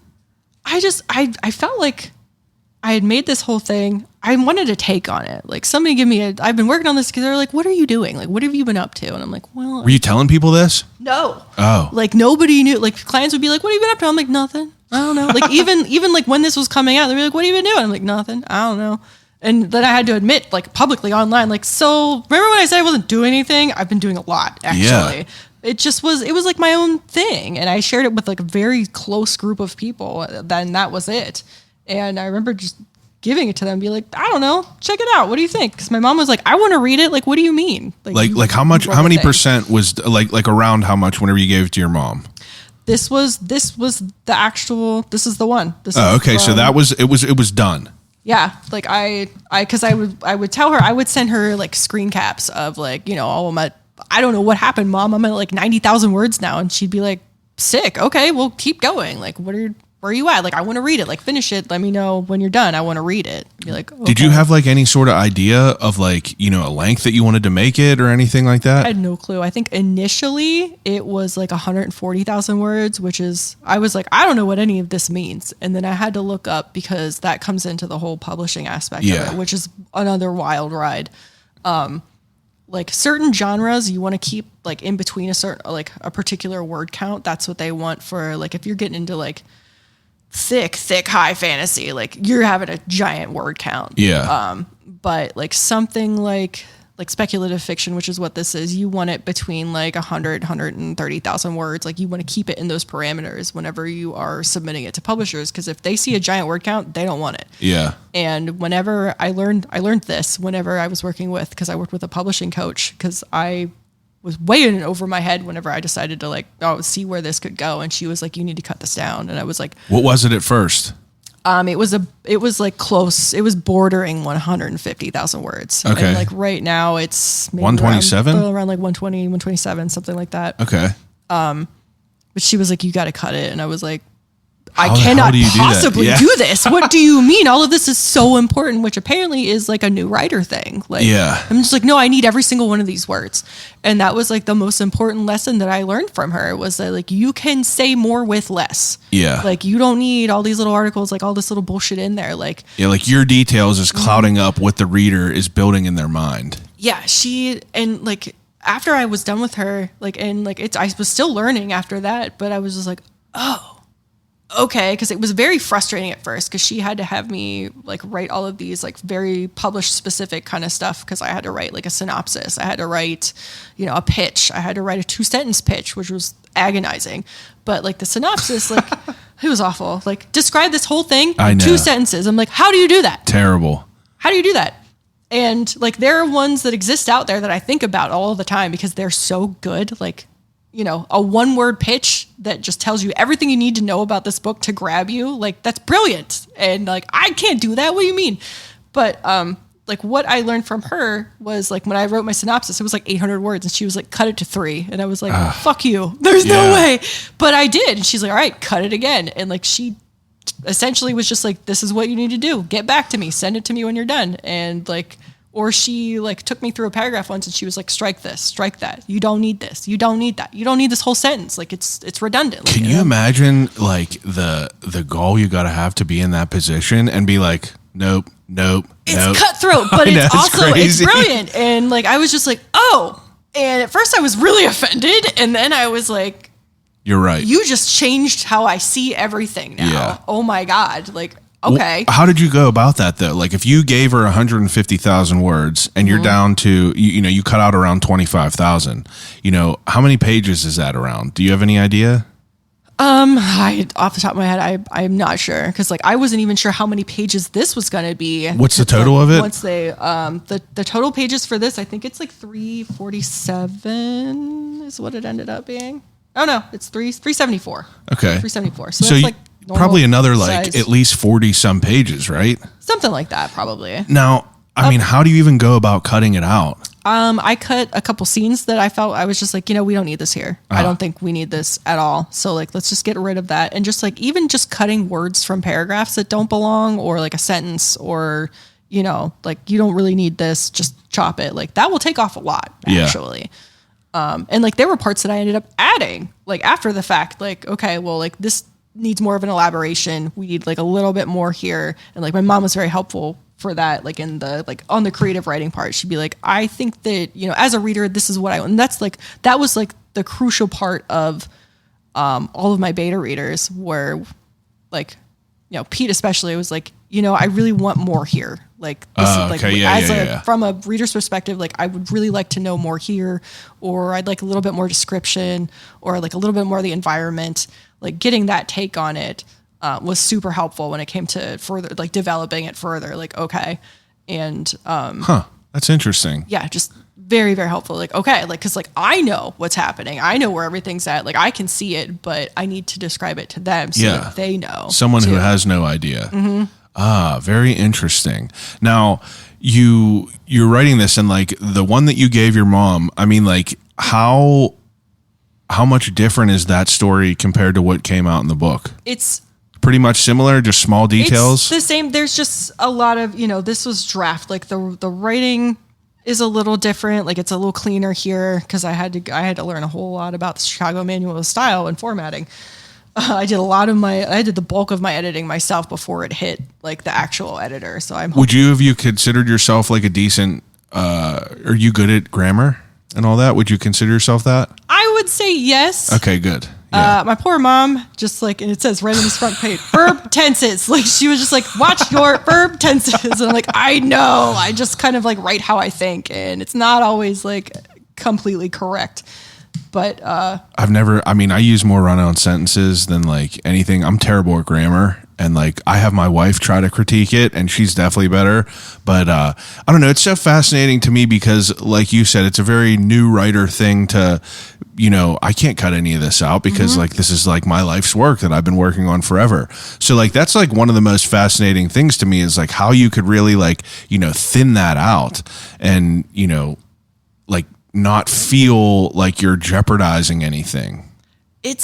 I'm curious because like a friend of mine who's also a client, my friend Mark, he was like one of my like, first look readers. I say because he was just like, I want to read it because he's also an author, and like I read his book and it was great, and I was like very excited that he was on board with like giving mine a shot, and he read like the big one, like the first draft. So I know that I think that he was reading the new one, so I'm interested to talk to him at some point and be like, what did you think? Because you read like the oldie, and now we got like the updated like 3.0 version. Like I want to see what his thoughts are about that. So like I'm still learning about this as it's happening. Yeah, I mean, I'm sure because it's new. That one dropped April 7th, the e-copy, right? Yeah, and this Saturday, like this paper book goes like on sale, like online. Okay, so if people are listening to this, it's going to be out already. The links will be under. You could grab. Now, whenever so obviously you started writing this. I mean, how many years? I mean, how long did it take before you were done to where you were going through like all the publishing end of it all? So I wrote 4 full novel drafts. Like what? You have the other? You're talking about 4 of the same one? No, there's 5 fully fleshed out drafts for like Holy there's shit. part 1, 2, 3, 4, and 5. You already have that done? And I am about a third of the way into 6. Oh my God. It consumed my life. I couldn't stop. Well, going. The reason that I'm asking that is like, you obviously started at one point where you started like fleshing out the room, fleshing out the characters. But like, a year later, as you're finishing up this part, like, does like that first part that you wrote, is it almost like kind of lose its novelty? Like, what's your mindset on that part? This is the hardest part about this is that this part and whatever's going to be the last one, the bookends are the most important ones. Yeah. So everything in the middle is like a butterfly effect. So it's a lot of like, I have big, like cardboard, like note boards with like all of my notes from like each part. And like, you have all this out now? Oh yeah. I have it all on sticky notes. I would take them to the hotel with me when I would write and like put them all out and be like, okay, I need to keep track of all of this bullshit. I need to visually see it. So I know like what the hell is going on here. Did you start that from the beginning? Like almost like a spreadsheet to keep your like, I had mind? like a character list. Yeah. That I was just kind of like, okay. Cause like naming people was really hard.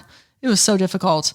But I started, like actually putting it onto like the physical, like cardboard, like trifold things with sticky notes. So like once it got to like, okay, like I'm on 4 now. Like and I wrote 4 before I finished. No, I wrote 5 before I wrote 4, which was weird. I'm sure somebody will ask me about that one day and I'll actually be able to tell them about it. But, yeah, I realized like, okay, I got to really start keeping track of like this stuff so I can keep it linear. Cause I knew that I was going to have to go back into the drafts and like that's what I'm doing now. I'm like giving part 2, the part 1 treatment, which will kind of like change things like throughout the rest of them. I can't remember where this question was going. That's all right. I was asking about like, if you have like, I imagine you almost like the Always Sunny in Philadelphia meme where there's like yarn pointing literally, to different things. I'm Charlie Day. Because I mean, there's so much like detail and there's so many like, little things in there that you have to like kind of, like you said, keep linear. Like, I feel like it would be so difficult because if you're writing one thing, 6 months after you were writing the other thing, how do you remember you wrote that part? That you have to like keep this, I'm kind of asking a rhetorical question because I'm sure everything in your mind, you just, this is your life in your mind. So, of all this, you can keep all your shit. I do. And it's making sure, cause like a lot of like you got to tie up the loose ends, you got to tie up the knots. So I have to have these bullet points of like all these little Easter eggs that are in here. Like I wrote this thing, like this is important later, probably. Yeah. So like remembering that and being like, hey, you got to tie this up. Like you need to knot it, whatever. Like don't fucking know Morgan's going to come back in at some point and ruin the game. I hated her. I did. Whenever I read that, I was like, this fucking bitch, she really just did that. Good. I was trying to elicit that response. She's like, man, this girl Sucks immediately. So, I mean, I think what pulled me into it in the beginning is like, obviously, Lena has like, she's talking about having this like secret that makes her different. From the beginning, I was like, this chick is a vampire. That's the initial question. People are like, what is the book about? It's vampires, isn't it? It's whatever. And I'm like, then I was no. like, it's not that, because like, she was talking about what was in the vial. What's it called? Aonia. Mm-hmm. Is that real? No, it's, I pulled it from a word that I really liked, which means like everlasting. Okay. So once I naming that was like really difficult, because, like I named that like back in 2021, and then. So there was like things that you had that you were sure that's what it was going to be. Like it's going to be Aonia. I was open to changing that, but like everyone, like the publisher, they were just like, it's fine. Like it's good, whatever. And then I was like super worried because like, I will disclose this here. Like this, I wrote this, and then later, I'm a big game nerd or super big Souls player now. I don't know what happened to me, but Elden Ring came out, and like there's a lot of things in the game that are centered around like the word Aeonia, and I was like, God fucking damn it. Oh wow. Like no, like I did this first, so I left it because I wrote it first, and I liked the meaning of it so much. I'm like, I'm not renaming it just because like a game like used it. There are so many words. There are only so many words in the world. Yeah, so I mean, Reese is a big it's a big character in another big book. I just found that out recently because I've never read any of those. I didn't find it out until Resand or whatever is his full name, and I was like, fucking shit. I thought that like that was like kind of a unique name. And then I was like, well, here we are. I'm not renaming him because I like his name a lot. I like it. And I feel like, I don't know. I feel like I just know who that is. Like, I felt like you did I was blown away that it was your first novel, because like, I don't have like a lot of, experience to like make any sort of like, educated opinion on things. I am just like, I'm like a goldfish kind of, where it's like shit has to just keep my attention, or it's just, I'm going to fall out of it. And like the detail that was in, your book it was great. Like it kept me, there was never a point in time where I was like, this isn't enough to like give me, there isn't enough pieces that you're given for me to build something in my mind. Like I thought it was very vivid. I thought it was great. I loved like how he kind of, how you introduce him, the club owner, the bartender, because it's like, it's almost like, so it's just like familiar kind of, it's like a familiar interaction that you would have. And it's like enough that, it seems to be, a real thing that could happen. You know what I mean? It's not like some ridiculous, serendipitous way. It's just like, I don't know. I like how it was. Now, I love the whole end of the tattooing in there. Okay. I love all that. I love the detail of all that. I loved how the characters have like, I loved how Delia was like kind of a bitch in the beginning, but she was like, you just have to like, you prove to me that you're worthy of being around us. Yeah. I mean, there's four main characters, Delia, Julian, Reese, and Lena. Yeah. Now, were those like always did you have four main characters usually? I don't even honestly, I'm trying to pinpoint like, cause like, I'm like, well, they need friends. Here are the friends, and they're his friends first. And then she's going to meet them and so on and so forth. And like, as the book progresses, like, you get some additions at the end. And then as the series progresses, like we accumulate some more people. But because of the nature of what they are, I like wanted to keep them like kind of close knit. Yeah. And I wanted it to really, as I wrote, it really became to me about not only their relationship, but her relationship with her friends. Like, yeah. Like you could see that her blossom. Mentorship with Julian, like all of that, like Love all of part. These like interconnected, like her friendship with Delia specifically, like all of these people have they're unique. They're their own unique ways that So it's not just about the love story between Lena and Reese. It's about all of them, like them as a collective, them individually. So I really just enjoyed building that.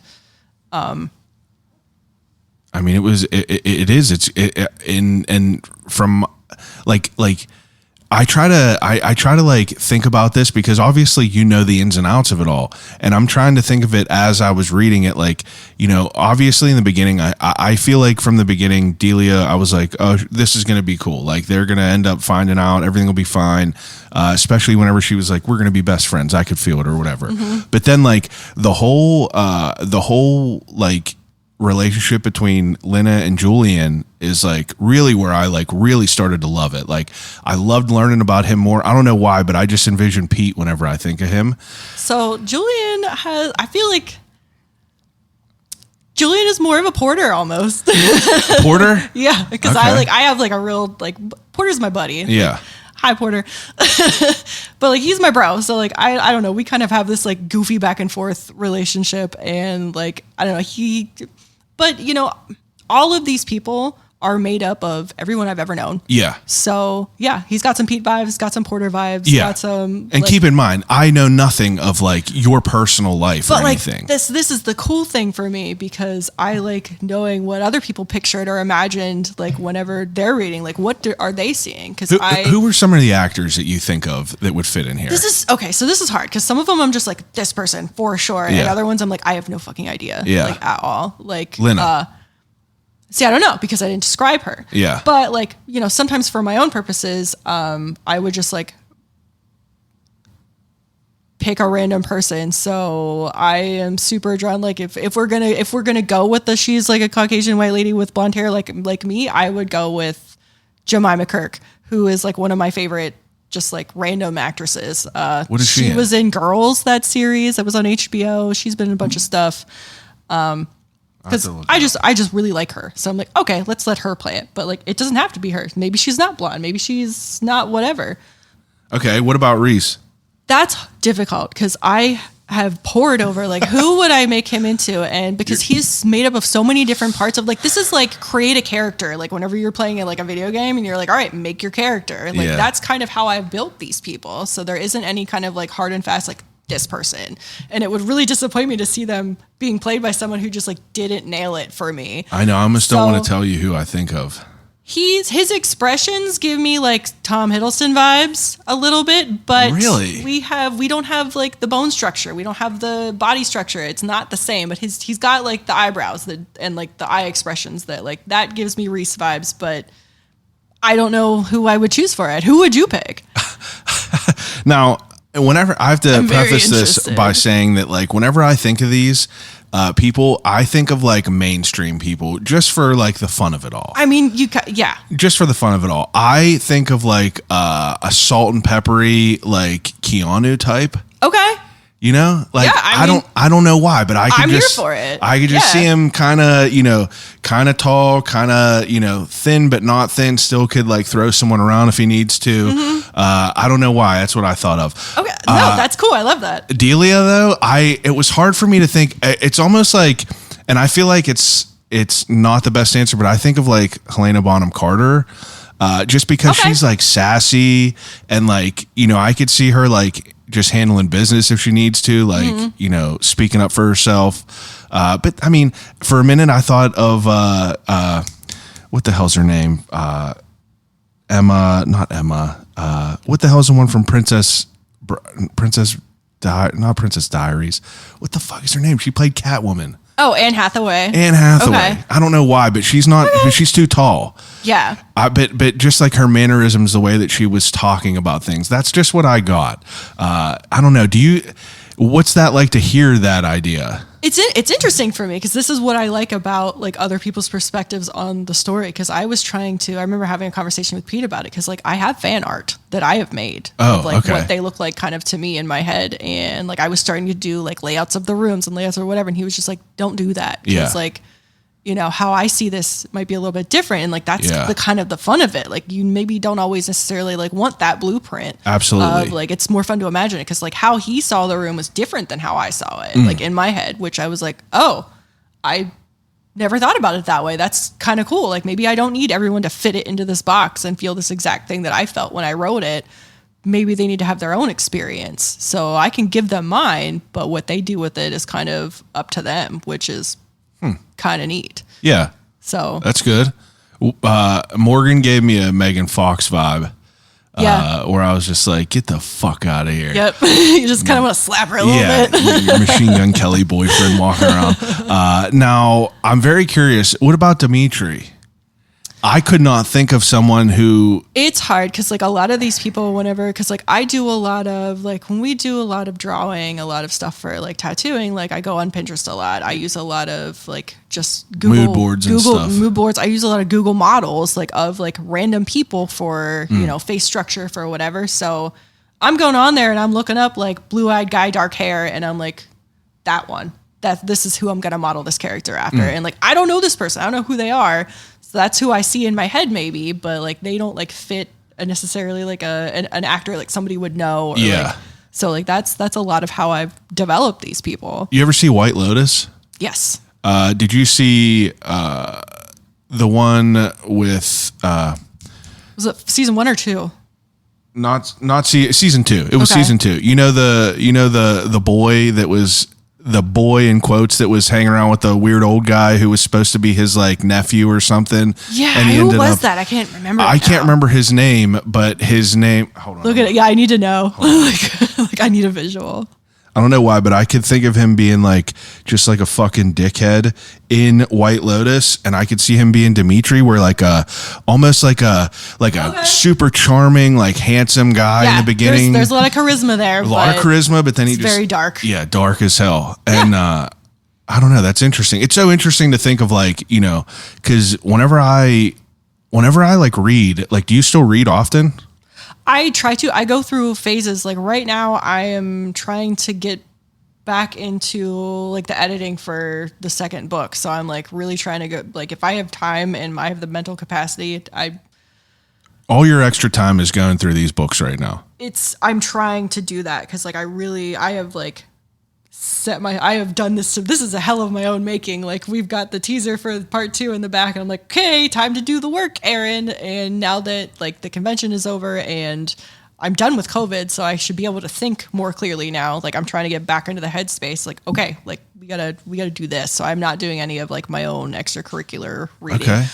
Because I also have a stack of 4 books on my nightstand that I've gotten halfway through and been like, I don't care about this anymore. Yeah. But like I can't not finish them. Yeah.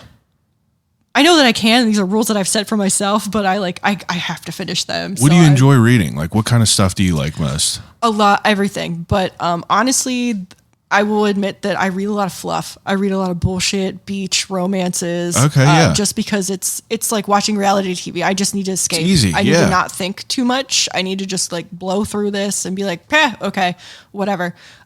Sometimes like I'm like on my nightstand right now is like some like crappy British fluff book that I've gotten about 1/3 of the way into and I've completely lost interest. I have half of like the Elliot Page memoir that like, cause I was like, I can do this and this at the same time. Like, of course I can. There's another that's like kind of like a mystery noir, the one that I got about 4 pages into and I fell asleep. So my problem is I tried to read before I go to bed and I'm tired and I fell asleep and I don't remember what I've read. So and you got to do it again. I got to do it again. Like I'll go through phases where I'll read 5 books in a week. Yeah. Just end to end. Just like, okay, I can't get enough of this. And I'm kind of like in a hole right now where I'm not reading a lot because I'm like, you're trying to do something else in your world of your own. Now, I mean, what's your process of writing? You said going to a hotel. I used to do that, but life circumstances have changed a bit. Probably not sustainable. Now it is definitely not sustainable. So like I have an apartment, which I have like a good workspace to write. It was great at the hotel because it was I could shut myself off. I would just like loop my playlist for 2 days straight and I would just. Are you writing for like 12 hours at a time? I would habitually, I would get there. I would read for a while. Cause like sometimes like, you go and you're like, all right, I'm ready. I'm gonna be creative. And like, you can't just turn it on like that. Like being creative on demand is a thing that I struggle with my job too. Cause like you have deadlines, you got to figure this out now. And it was just kind of the same thing on writing. Like I'd have to like get into it. So I would go back and reread a little bit and then I'd be like, okay, like we can either edit this or write this scene. And I would try not to set the bar too high for myself. Like there were times when I'd go and be like, I got 40 pages done. I wrote 40 new pages. I wrote X amount of chapters. Like I would write for 16 hours straight sometimes, stay up like through the night, get up, go to Starbucks, get like 3 beverages to have on deck. If you're just on a tear, you just ride the wave while you can. Yeah, and it was nice. And like the thing that sucked about that, because like my time there was limited because like I couldn't take that much time off, and like I'd have to like go home and like let my dogs out and take care of them and like come back, or like maybe ask a friend to do that for me because like they still needed taken care of. And like it was expensive. So like this is like a hobby and I'm spending money on it. So that wasn't like necessarily sustainable. Like by the time I was ready to leave, I was usually like into it. Like, no, I don't. And I would go home and I would write more like throughout the rest of the day. Cause I was like, okay, like let's just keep this going. Like, wow, we're in a good place. There were like probably 1 or 2 times when I went and I just like could not do it. I get like 2 pages in, I had no motivation, and I was mad. So you dealt with like blocks for sure. Like I would get so frustrated because I'm like, no, I have this time. This is the time. Do the thing, and I just couldn't. Yeah. I just sit there like deleting a sentence, writing one, deleting it, and I'm like, I'm just gonna write crap right now. If I try it, I'm gonna end up cutting it anyway. So whatever. I'm gonna do something else until I just feel motivated. And like there was one time that I went, and I think I got like. I like diverted and I went back and I was like, all right, we'll just do some grammar editing. That way I won't feel like I haven't accomplished anything. But it was really frustrating because I was like, all right, I'm going to hammer out like 50 pages. And I did not. Yeah. Huh. That's so interesting. So, I mean, like, are you run on caffeine while you're writing? Are you like a cigarette smoker? Anything like that? I'm a vapor. I used to be. I mean, there's a lot of smoking in the book because I was a smoker for a long time. I loved it. I loved smoking. Smoking was great. Still wish that I could smoke, but like I don't like it anymore. How long are you off cigarettes? It's been years. I'm like 9 years off now. Yeah, I don't even know like what year it was because like I went through a phase where I'm like I was smoking here and there a little bit, and then I wasn't, and then like when vaping like started becoming a thing, I was like, okay, I'm definitely a nicotine addict, so that quells that urge. Plus, like, you know, I think I tried to smoke a cigarette at one point. I'm like, I don't want this at all. Like, I know. I don't want it. Like, I want it, but I don't. So I just feel like that would go hand in hand. Like if I'm writing, I would feel like I would just need to be having a cigarette all the vaping. time. Yeah. Just I guess it's the same thing. Yeah. Mm-hmm. Now, I mean, for you to like for you to like get through and, you know, let's say you're like 3/4 of the way through this book. Like, are you at any point in time where you're like, I'm not putting this out? This is just going to be for me. I had no thoughts of putting it anywhere until my mom read this and she was like, you should try to get this published. Oh, really? Yeah. You weren't going to put this out? No, this was just a like, I don't know what I'm doing here. I'm just doing something. Yeah. Just for yourself. This is whatever. And I thought about it and I was like, I don't really like, I don't like the spotlight. Yeah. I don't like it. So I'm never like, oh, you know, this is going to be the next Netflix series, whatever. This is going to be the next New York Times bestseller. This is going to get a Nobel Prize. It's going to whatever. It's the thought of that was like, you know what? That would be really cool if I could hold this in my hand. Yeah. And put it on a bookshelf. Be like, I made this. Like, okay, this was worth something. Because she was like, you put so much time into this and heart. Like, why not? Like, try it. Go for it. So I thought, well, okay. I mean, what's the harm in trying? Like, it's probably just going to get rejected. Like, there's no way. Well, what do people like? What do your beta readers say? Like, what did Pete say whenever he read this first? He was like, hell yeah, dude. Like, you should definitely do that. Did you have any negative? Where people were like, I don't know if this is hitting. I'm trying to recall if like, but the publishing coach was like, it needs some work.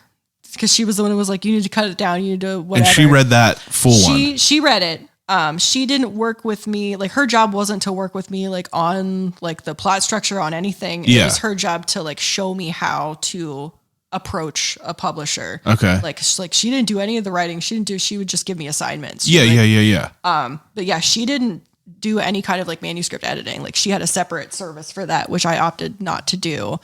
Cause I was like, I'll figure this out, whatever. But like, she like went through the whole thing and was like, I think that it's promising, but I think that like it needs some work.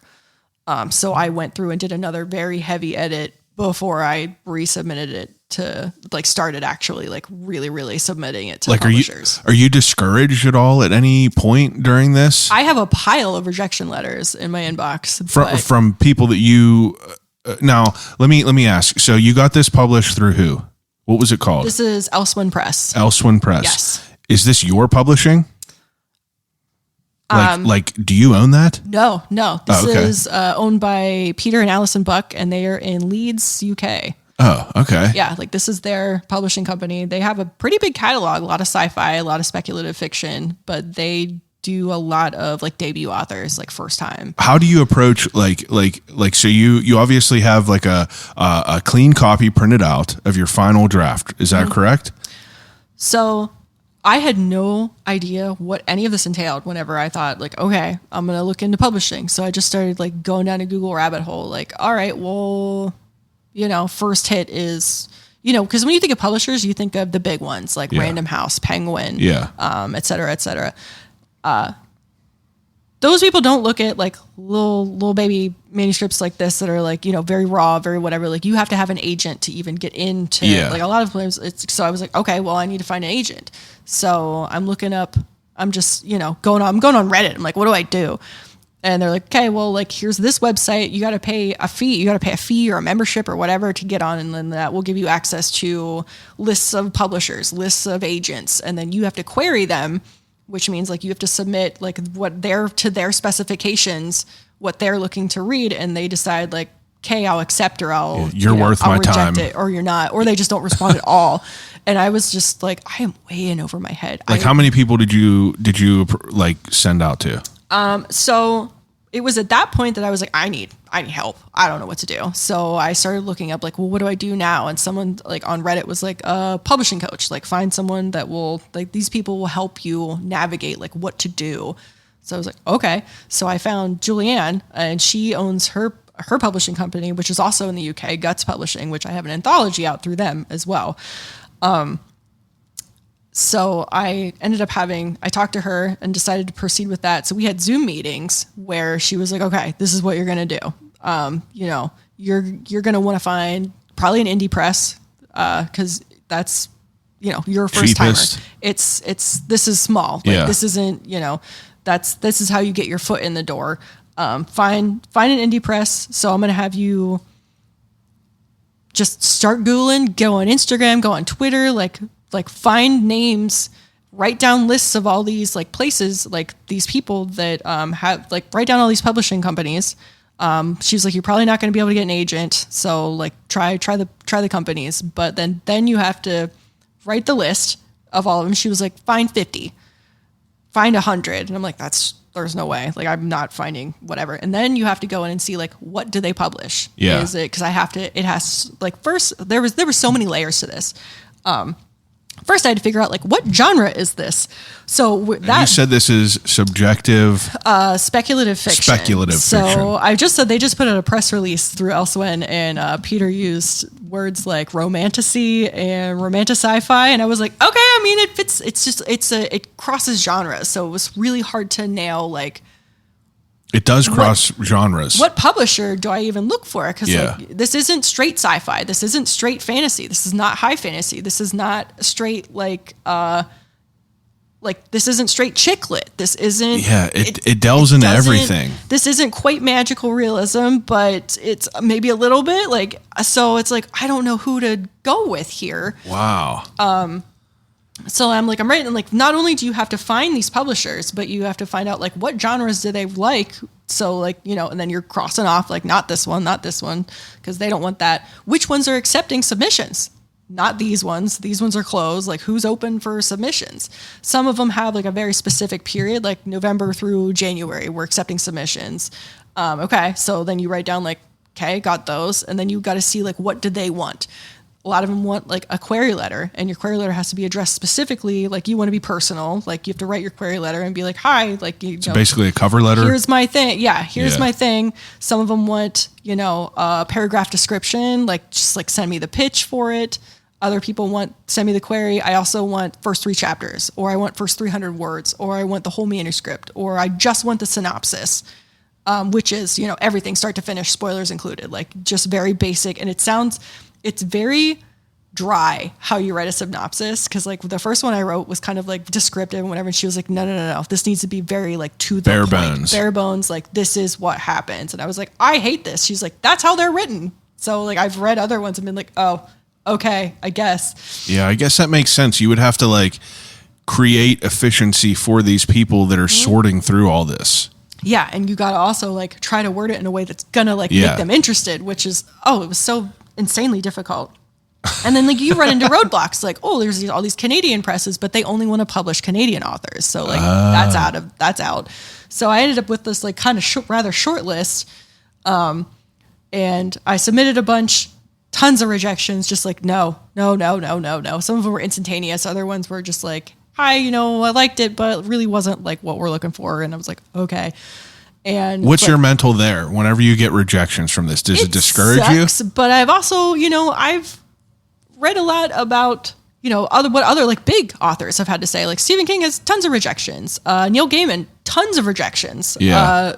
And like, look where they are now. And I'm not even trying to get to that level. So Yeah. like, that's part of the process is getting rejected. But you're all right with that. Like you knew that was going to be part of it. I had to be all right with it. So it's like, because I feel like I wouldn't be like you said, like it's very new writer. Very disheartening to be like, here's this thing that I made. And people are like, no, I don't want that. Like, that's no good. And I'm like, okay, well, like a lot of people, it takes years and years of like this rejection process to get your foot in the door anywhere. So, I'll go through my list, I'll see where we end up, and I'll recalibrate from there. Like, if we need to do another rewrite, we need whatever, like I'll keep trying. I'm not ready to give up on this yet. Okay. And like they were always kind of like on my like top tier. Like I really like these people. I like the vibe of their website. I just like the feel of you their said it was company. Elsewin Press. Elsewin Press. And speculative fiction, I was just like, this really seems like the category I'm looking for. I feel like I can fit into this catalog, like absolutely. And plus, like they're in the UK.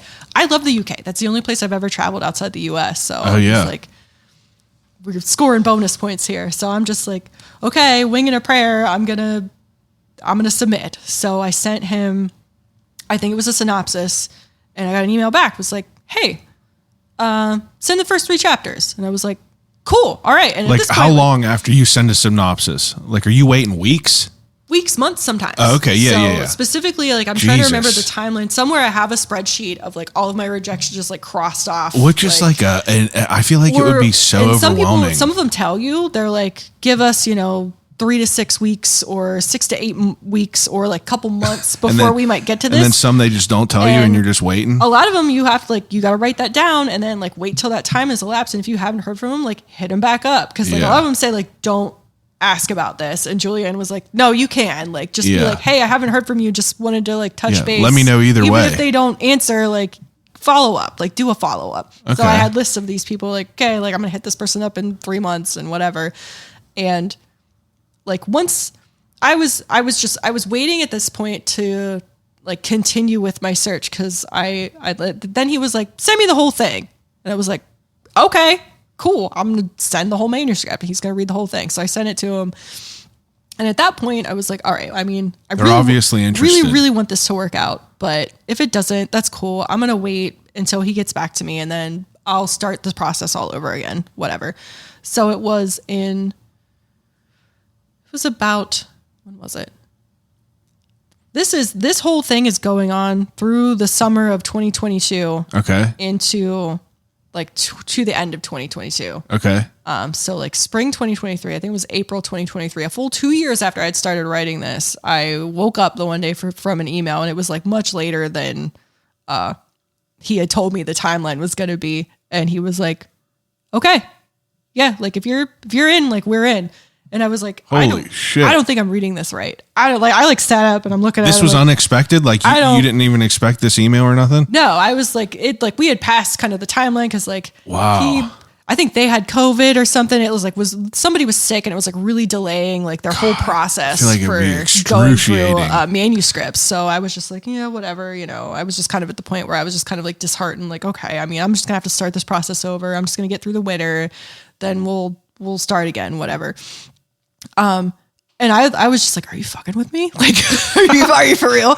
And he was like, no, like I'm serious. Like if you haven't found anywhere else, like we're interested. Well, what is like the duties of a publisher? Like, do they foot the bill to publish the book or some of it, or like, how does that work? Pretty much. I had to, like we have a contract, like I have a contract with them. Like I had to have a lawyer look it over. Cause I was like, I don't know what any of this means. Like I needed like a literary Yeah. Like someone who does like, just like, this is a standard, who's like, yeah, this is just a standard contract, you know, and like Peter was like great, like explained everything, like a great detail. I had a Zoom meeting with him. That's the guy from Elswin. Yes. Okay. Super, super nice.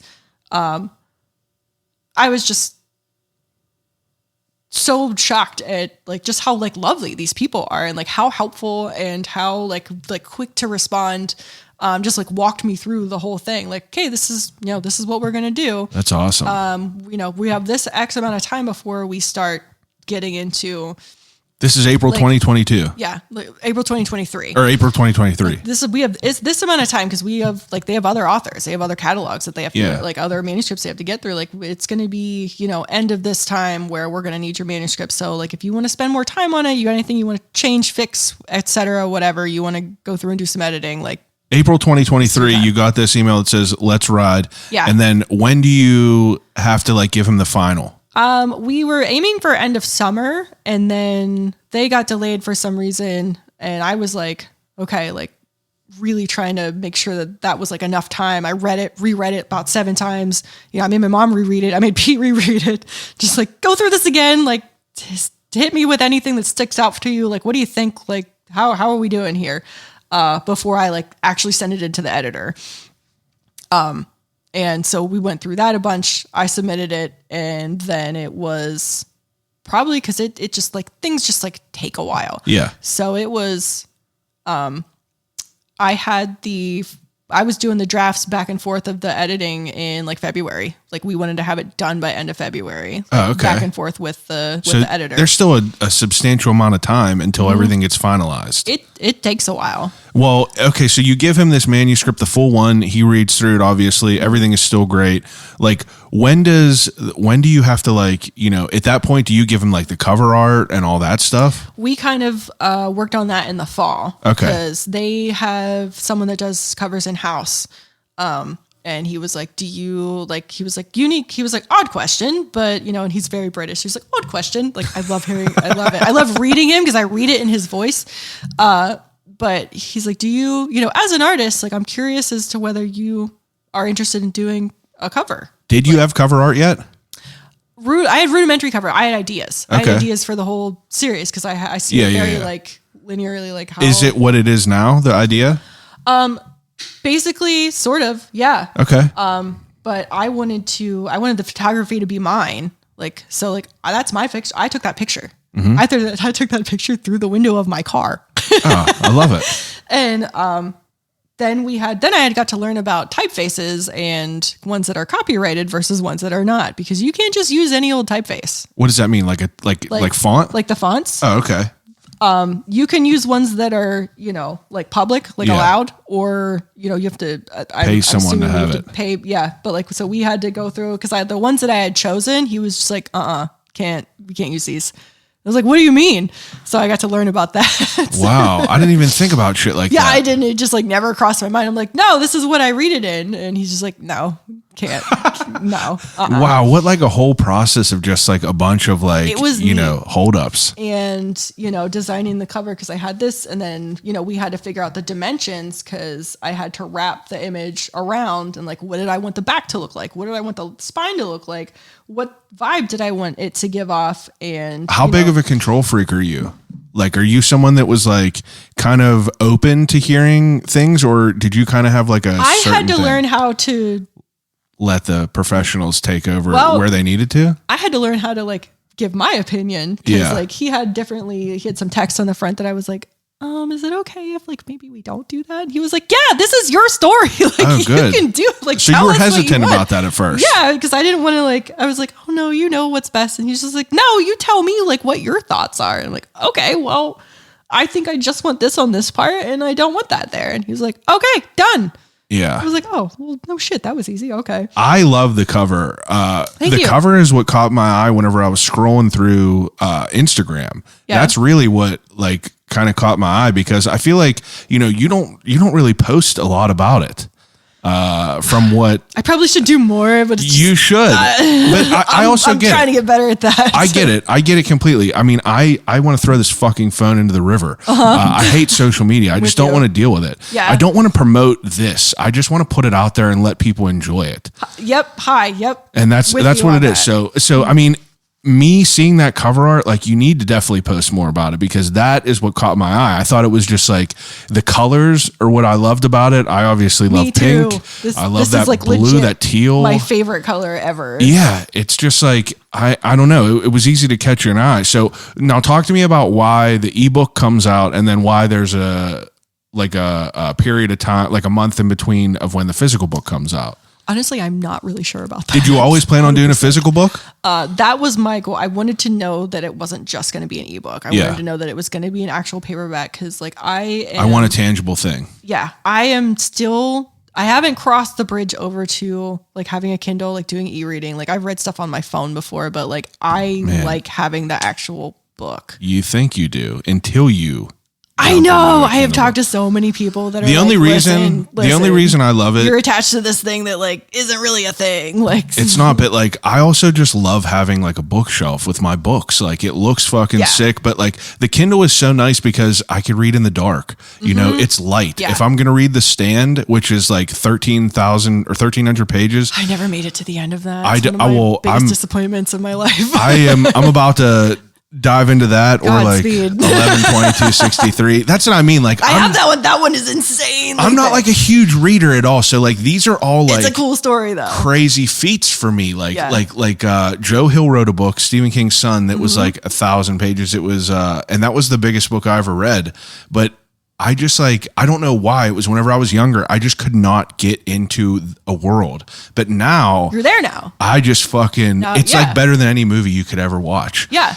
But like the ebook shit is cool. I was happy that the ebook was coming out because I like the Kindle. It's nice. You could have 50 books in a little like, thing less than a pound. Yeah. But as someone who like, if I was a writer, I would want the book. Yeah, I needed to know that like I could have it physically as well as digitally, and they're like, we'll do paperback. And I was like, sick, sold. My buddy's an author. He was an editor for a paper out in Telluride, Colorado, but he just published his second book, and it's like a collective of different stories that he wrote. But like he won't do an ebook. He's very like kind of old school. He only sells it on his website, which I love. He doesn't want to give Jeff any money, so. It's cool to like, hear that like it's understandable to want that, that's what he just wanted to have a book. And it's so fucking cool to be able to just like, that's just my book. Take something away to like not to not have like a tangible thing. Yeah.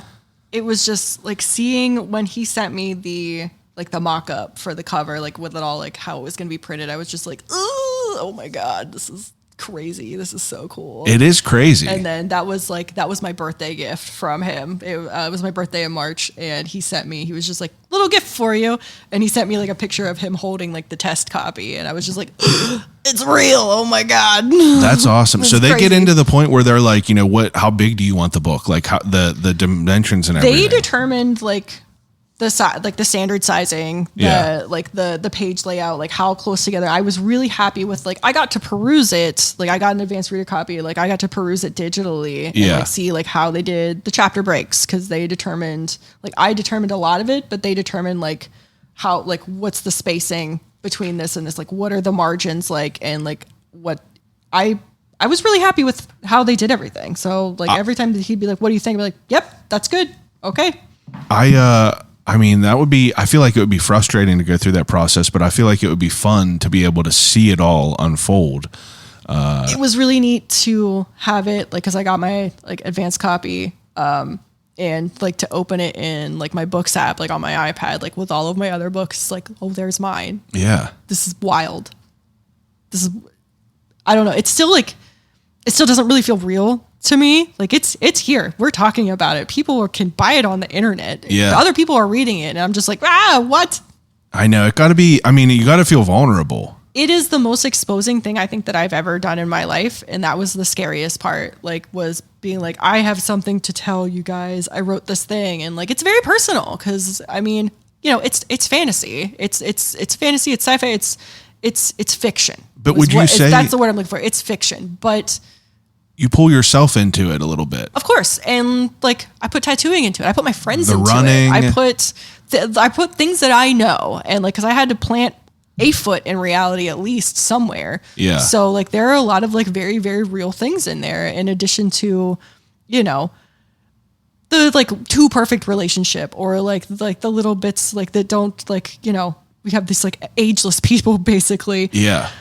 But I love the council. I just love that whole.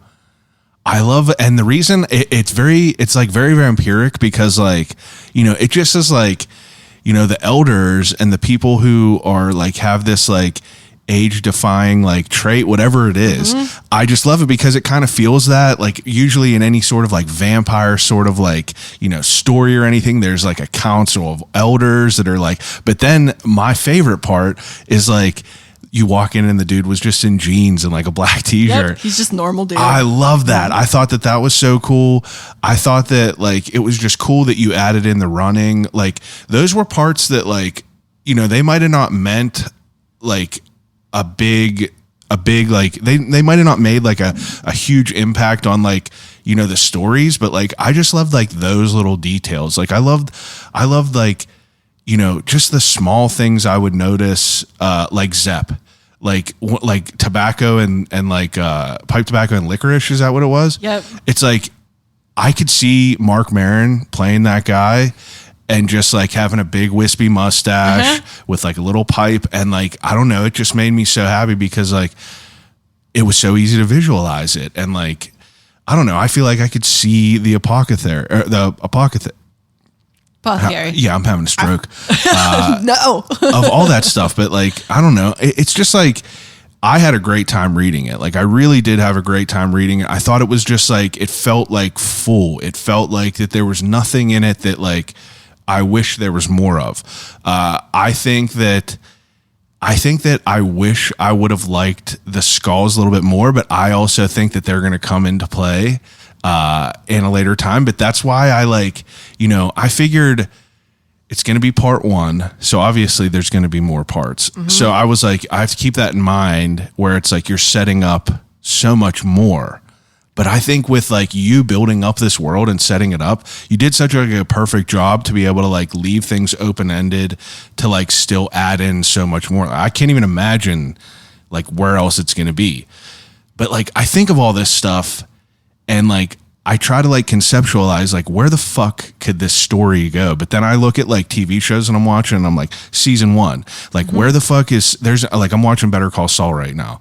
And, that's a ride. Oh my God. I just got to the part where Kim Wexler gets in that car wreck. Okay. And I'm like, how the fuck could there be 3 more full seasons? Like what could they even be talking about? So I just keep saying that in my mind as I'm like reading all these things, reading about like their new life, reading about how they're going to like navigate this. And I know it's going to come with like a bunch of crazy shit. And I know it's going to come with like a bunch of other good stuff, but I don't know. I thought it was really great. I really do think it was great. I appreciate that so much because that was my entire goal for like really pursuing this, to put this out there, was that just like I had such a good time with it. Like, I felt all the emotions. I laughed, I cried, I went through the full gamut like while writing like this and like the rest of them. So I just wanted somebody to have it's because it's a story. Yeah. It's just a story. I just wanted someone to read it and be like, cool, like I'm having a good time. Like this is fun to read. This is nice to read. Because like how many books? There's fucking thousands and thousands and thousands of books. Many. You're dropping a bucket.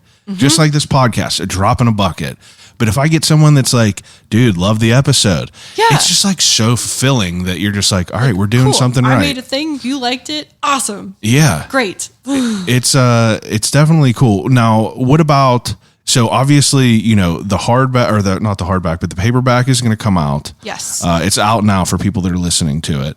What is like your plan and like your goals with all this? Like, because this is a loaded question. Let me rewind it a little bit. We talked about how you don't post about this much. You don't post about this much. I'm trying to be better about it. I made a reel. Why do you think you don't do this? Because you don't like being the center of attention. It's like pulling teeth to get me to post my tattoos on the damn internet. And that's my job. And I need to do that like for work. Like I need to be promoting a lot of things more and like engaging. It exhausts me thinking about it. I'm tired. It's almost like gross feeling. I did the thing. Do whatever. Yeah. And now I have to I feel like I'm just like putting it in people's faces. Just like, here's my thing again. Hey, in case you forgot, this thing is still here. And I'm like, I don't want to be annoying about it. Yeah, you don't want to be the person that's always talking about the shit that you're doing. Mm-hmm. And that's understandable, but like you have to let people know about it because it's a great book. So, I mean, like, do you have any plans on like, kind of spreading the word? I had, cause Evan asked me, he was like, are you going to do a book signing? Are you going to do whatever? And I'm like, 1,000,000% you should. I should. I hit the ceiling of my goal. Like I got it in paperback. I put it on my bookshelf. Goal done. Like I'm done. I did not do any more planning after this. So, I mean, I probably like now that the paperback is like actually like officially released, like I should. Are you going to approach local bookstores around here? I was not aware that was like a thing, but somebody brought that up to me the other day. Like, oh, you should hit up like this local one or that local one and be like, hey, I wrote this, it's published. You should, do you have any interest in like having it here? So now that kind of the big work event that I was like worried about for this spring is kind of over with. I'm like, okay, now I can focus on like, what do I do about this? Yeah. So, and now that I am done having COVID, I'm hopeful that I can start like making a list of objectives. Like, okay, like let's think about having a book signing. Let's like reach out to some bookstores, some whatever, and see kind of where that goes. Cause like I need to be doing my own promo for this and I'm kind of not doing it right now, well, that's all right. I mean, you probably like burnt yourself out, I would think. I'm just like, I'm easily overwhelmed like to begin with. So to imagine like, I'm just like, can I just like hire a PR person to do this? Well, the only reason I even bring that up is because like, my buddy who published those 2 books, like we did like a book reading. He did a lot of short stories, but like he was like, yo, would you like help me host a book reading at Black Forge? And I was like, yeah, you need to be promoting yourself around here.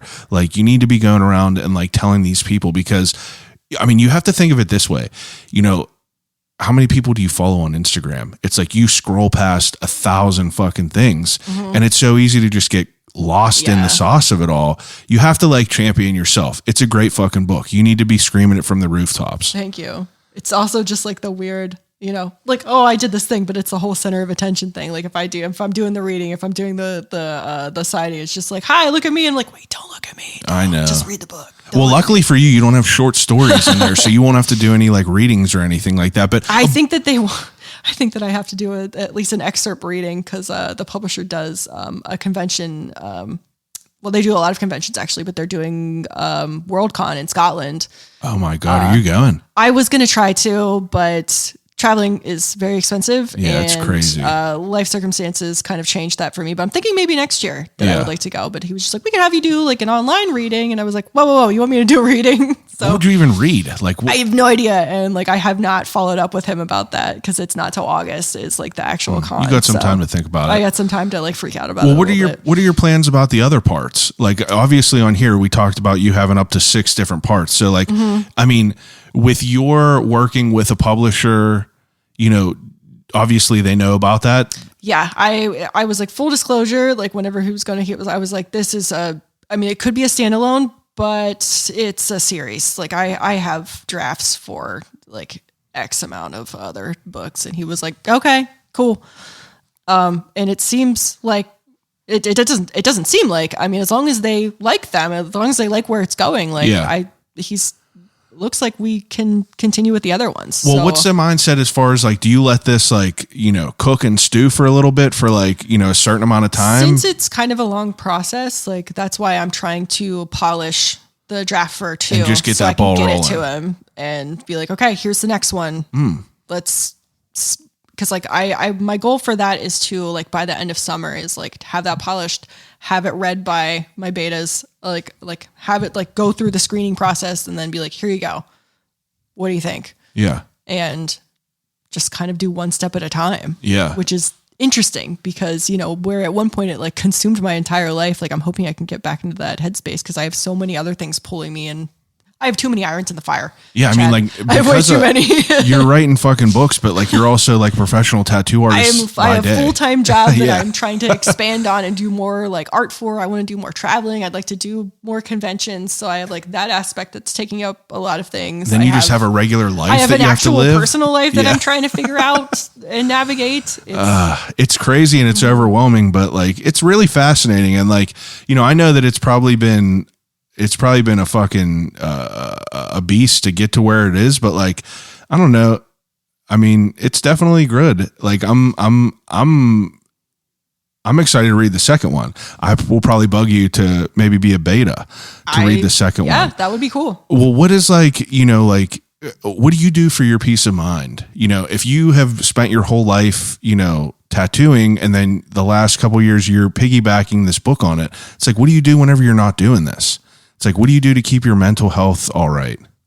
Like when I'm not writing. When you're not even thinking about the book or you're not thinking. Amounts of video games. You're a big video game person. So big. God, I don't even know how people could do it and pour all that time in there. I don't know. It's such a like a weird other part of my brain Yeah. that kind of like fires like for that. Like it's kind of like I don't need to think about it, but I also do. It's just like another form of stress because Yeah. I've decided to start playing like super stressful video games now. But like I've always been a gamer and just recently have expanded it to, you know, include like a bigger catalog of games. But that was always just kind of decompression, like aside from like the actual, because I do like running. I've been off it for a minute because winter, sick, whatever, but like once the weather warms up, like I like walking, I like running, I like being active, so like that helps.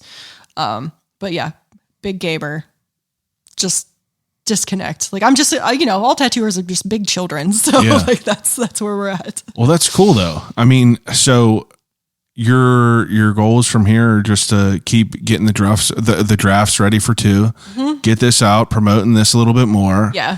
Getting a little book signing going around here. We got so many cool bookshops around here. Yeah, I'm like I really, so many people have asked me if I was going to do that, and now that the like the paperback is like dropping, it's like okay, I really should. So I'm going to look into that and see what what it entails, or like what I should do. I don't even think it entails much. I interviewed David Rulo, who wrote a book about the Beehive and Southside. Oh yeah.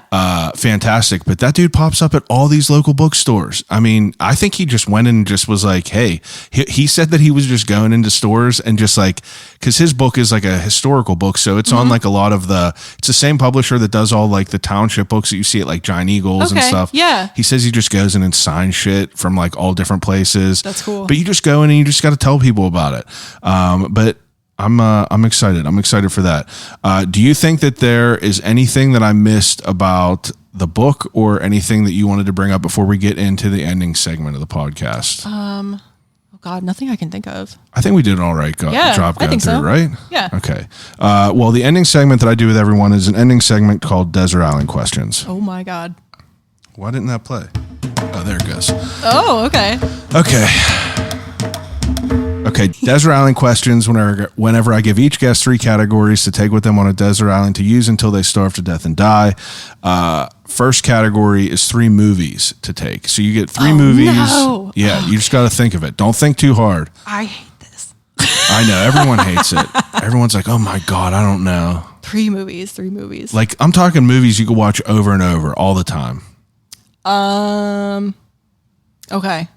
Spirited Away. With the horse? No, the Miyazaki movie. Oh. Like the anime. Okay, yeah. Yeah. The horse, yeah.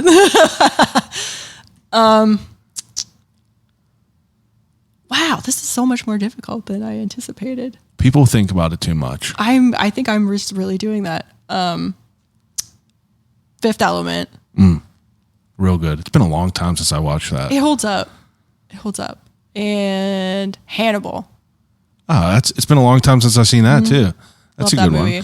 Okay, real quick, let me ask you: do you think that the characters all chain smoke in the book because they are kind of like immortal almost a little bit? Mm-hmm. Okay, yeah. Just wanted to make sure. That is an interesting question. Yeah. I think about that a lot because I'm like, these motherfuckers know that they're not going to die real quick, so they could just rip them away. All right, I love that. Second category, 3 books to take. Oh, boy. Okay. I would take... Okay, like the series, like as one of the ones. I would take the Witcher series. Okay. Because I really love that series. I would take White Oleander. I don't know what that's about. That is fiction. Was that a movie? Also a movie. Okay, yeah. Also was made into a movie, but the book is like super good. That was a Janet Fitch novel. I really love that one. I'll just throw a Stephen King in at the end. Rose Madder was my favorite Stephen King book. I've reread that several times.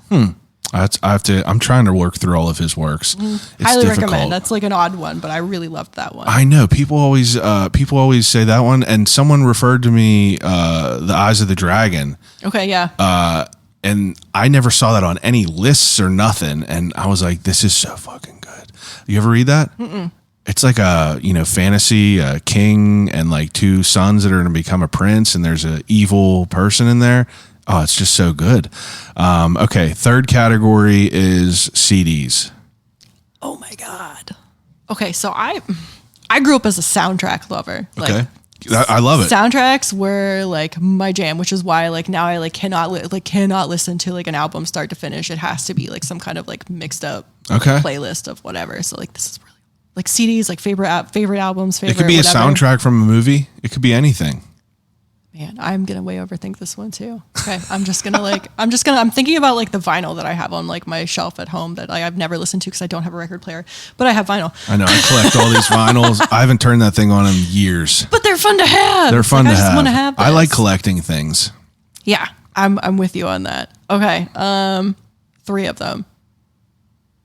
Okay, probably one of my favorite albums of all time is like a very obscure band. It's called Bowery Electric, and their album Lush Life. Would take that. Super ambient. Love it. I would take...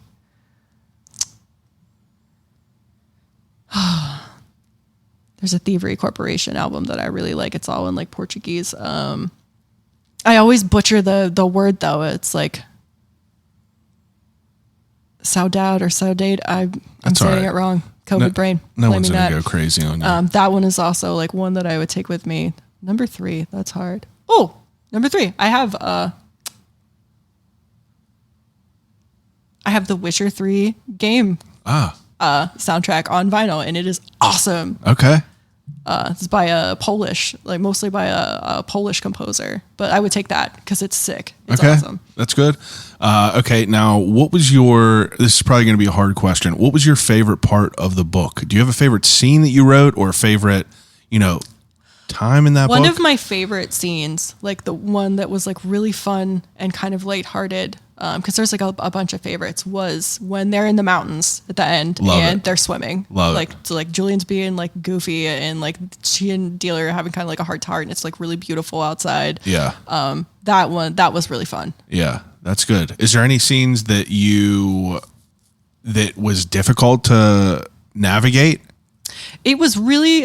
There were a lot that were like really hard to navigate. Yeah. Like, what would this sound like? Like the part where she gets stabbed. I'm like, what does getting stabbed feel like? I have to do a lot of research on this. Yeah. Like, I need to know like how would she react? Ran over the bone. You said it like brush the bone. What would this? Yeah. Like how would that feel? How would it look? How long would it be? Like the timing of things. Like because I'm trying to make this as realistic as I can. Like what is she thinking? What is she feeling? Like there was a lot of it that I really had to either do a lot of research on or like really get into my own head and be like, okay, like what am I feeling right now? I really enjoyed your flashbacks. I thought the flashbacks were, they weren't like too jarring. I felt that they were really well done.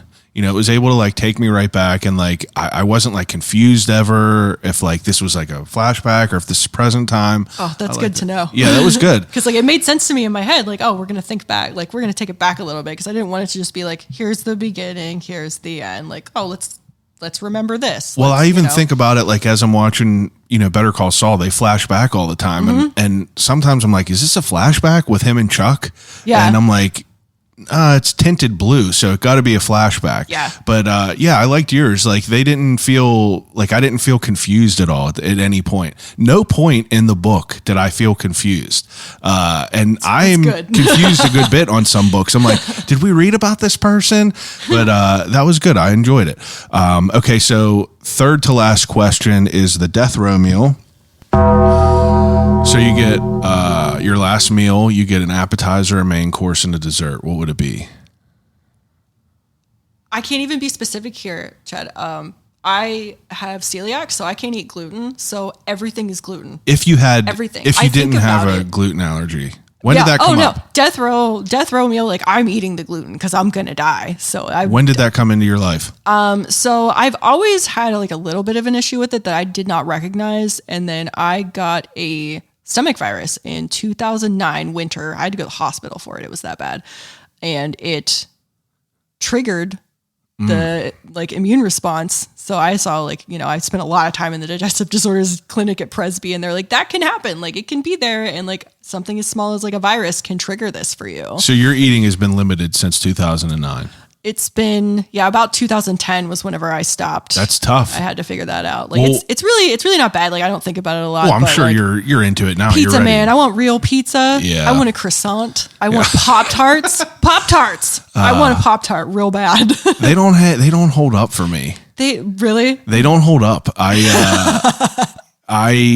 used to love them, and then I remember I had a wild berry one not long ago because like for some reason my mom only bought like the cinnamon I was the brown strawberry. sugar cinnamon frosted. Like my grandparents had that. That's and all like they a had. Childhood memory for me. Yeah, it's like geriatric flavor, but it's That's like me. I'm geriatric. I like it now though, but like I had the wild berry, which I always wanted back then, and I had it. I was like, this fucking sucks. Not good. Yeah, I think I'm spoiled because there's so many bakeries around here that make their own Pop-Tarts. Yeah. I know that's tough. Gluten free. That's tough. No, I think about it sometimes. I'm like, that's like, it's literally death row thoughts. Like I'm eating Taco Bell. I'm eating, everything that like I can't have because like it doesn't matter anymore. Like, okay, that's good. Okay, now what is a restaurant you like going to in the city? I like favorite? there's actually a restaurant downtown that I go to like here and there like fairly often. It's actually right beside the hotel that I used to stay in because like I went there by accident because I was trying to go to the Rebel Room, which is a restaurant in the hotel, but it was closed. So it was like right next door. It's called Yuzu Kitchen. Oh, okay. It's just a little Asian spot, and they have like super good fried tofu. I think about it sometimes. Now I'm going to think about it, and now I'm going to have to go there and get it. All right. Well, then you should. Okay. Second to last question. You're getting ready to go on a road trip. You go into a gas station. What is your snack of choice? Literally just did this on the way back from Rochester because we had a 4.5 hour drive. I'm a big salt person, so like I need salt. So I think on the way up there, I got a bag of those like what are they called, like Munchos, like the potato chips that it's just salt. Yeah, that's all it is, and I can get through about a third of the bag, and then I just like can't do it anymore. Yeah, your mouth is all like cut up feeling almost. Also a big gummy worm person. Oh, really okay. like the gummy worms. Those are picked on here a good bit. Gummy worms. Okay. Second to last the last question that I ask everyone: if you could have a conversation with anyone alive or dead, who would it be and why?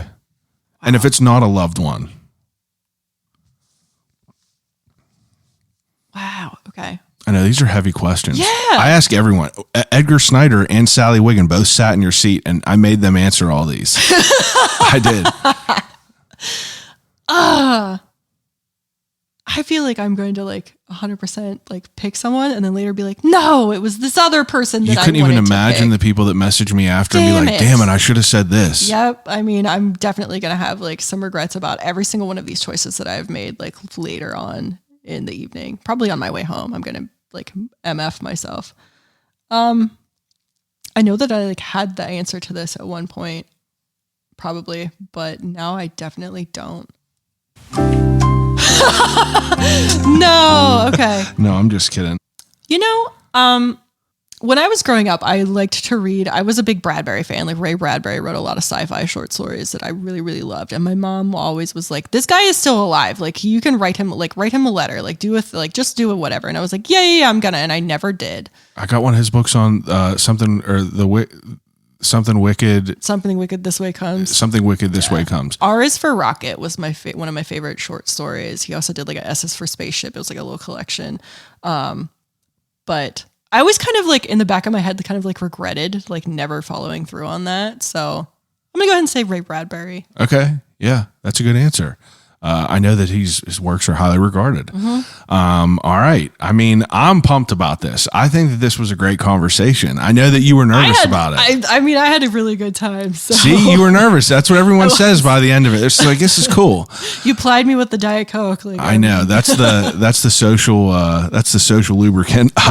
Now, take a second and tell people where they could find your work, where they could find your tattoo work, where they could get tattooed by you, and where, most importantly, they could buy your book. Okay. So you can find me at Cyclops Tattoo in the south side of Pittsburgh, right on Carson Street. All of my work can be viewed on Instagram. My Instagram handle is at Erin Hosfield, and you can email me with questions at erin.hosfield@gmail.com. I also have a website, erinhosfield.com. It's very redundant. Everything is just my name. So if you just Google my name, you will find me like 1000%. There are links to my book on Lacuna, which is the first of the Chimera series on Amazon. You can also find it and review it on Goodreads. You can also find it on the Elsewhere Press website as well. Like there are just links everywhere. If you find me on my Instagram, like you should be able to find it pretty easily. If you have questions, email me, DM me, send me a message. I got links in the description of this too. If you're listening to it, scroll up. All the links will be on there. Her Instagram, the book, all of it will be on there. Thank you. I appreciate you for doing this. Yeah, thank you so much for inviting me. I was like really excited and pretty jazzed about it. I always feel so honored. Nervous, but just like, oh my God, really? Okay. I always feel so honored whenever people are like, I've never done a podcast. Yeah, this is my first podcast. Well, that's good. We got to get you on a couple more to talk about this because the book is worth it for sure. Thank you so much for reading. So you're welcome. Everyone else that's listening, appreciate it as usual. Each and every week, we're back with another great guest doing great things in our city. Thank you for listening. Call you right back.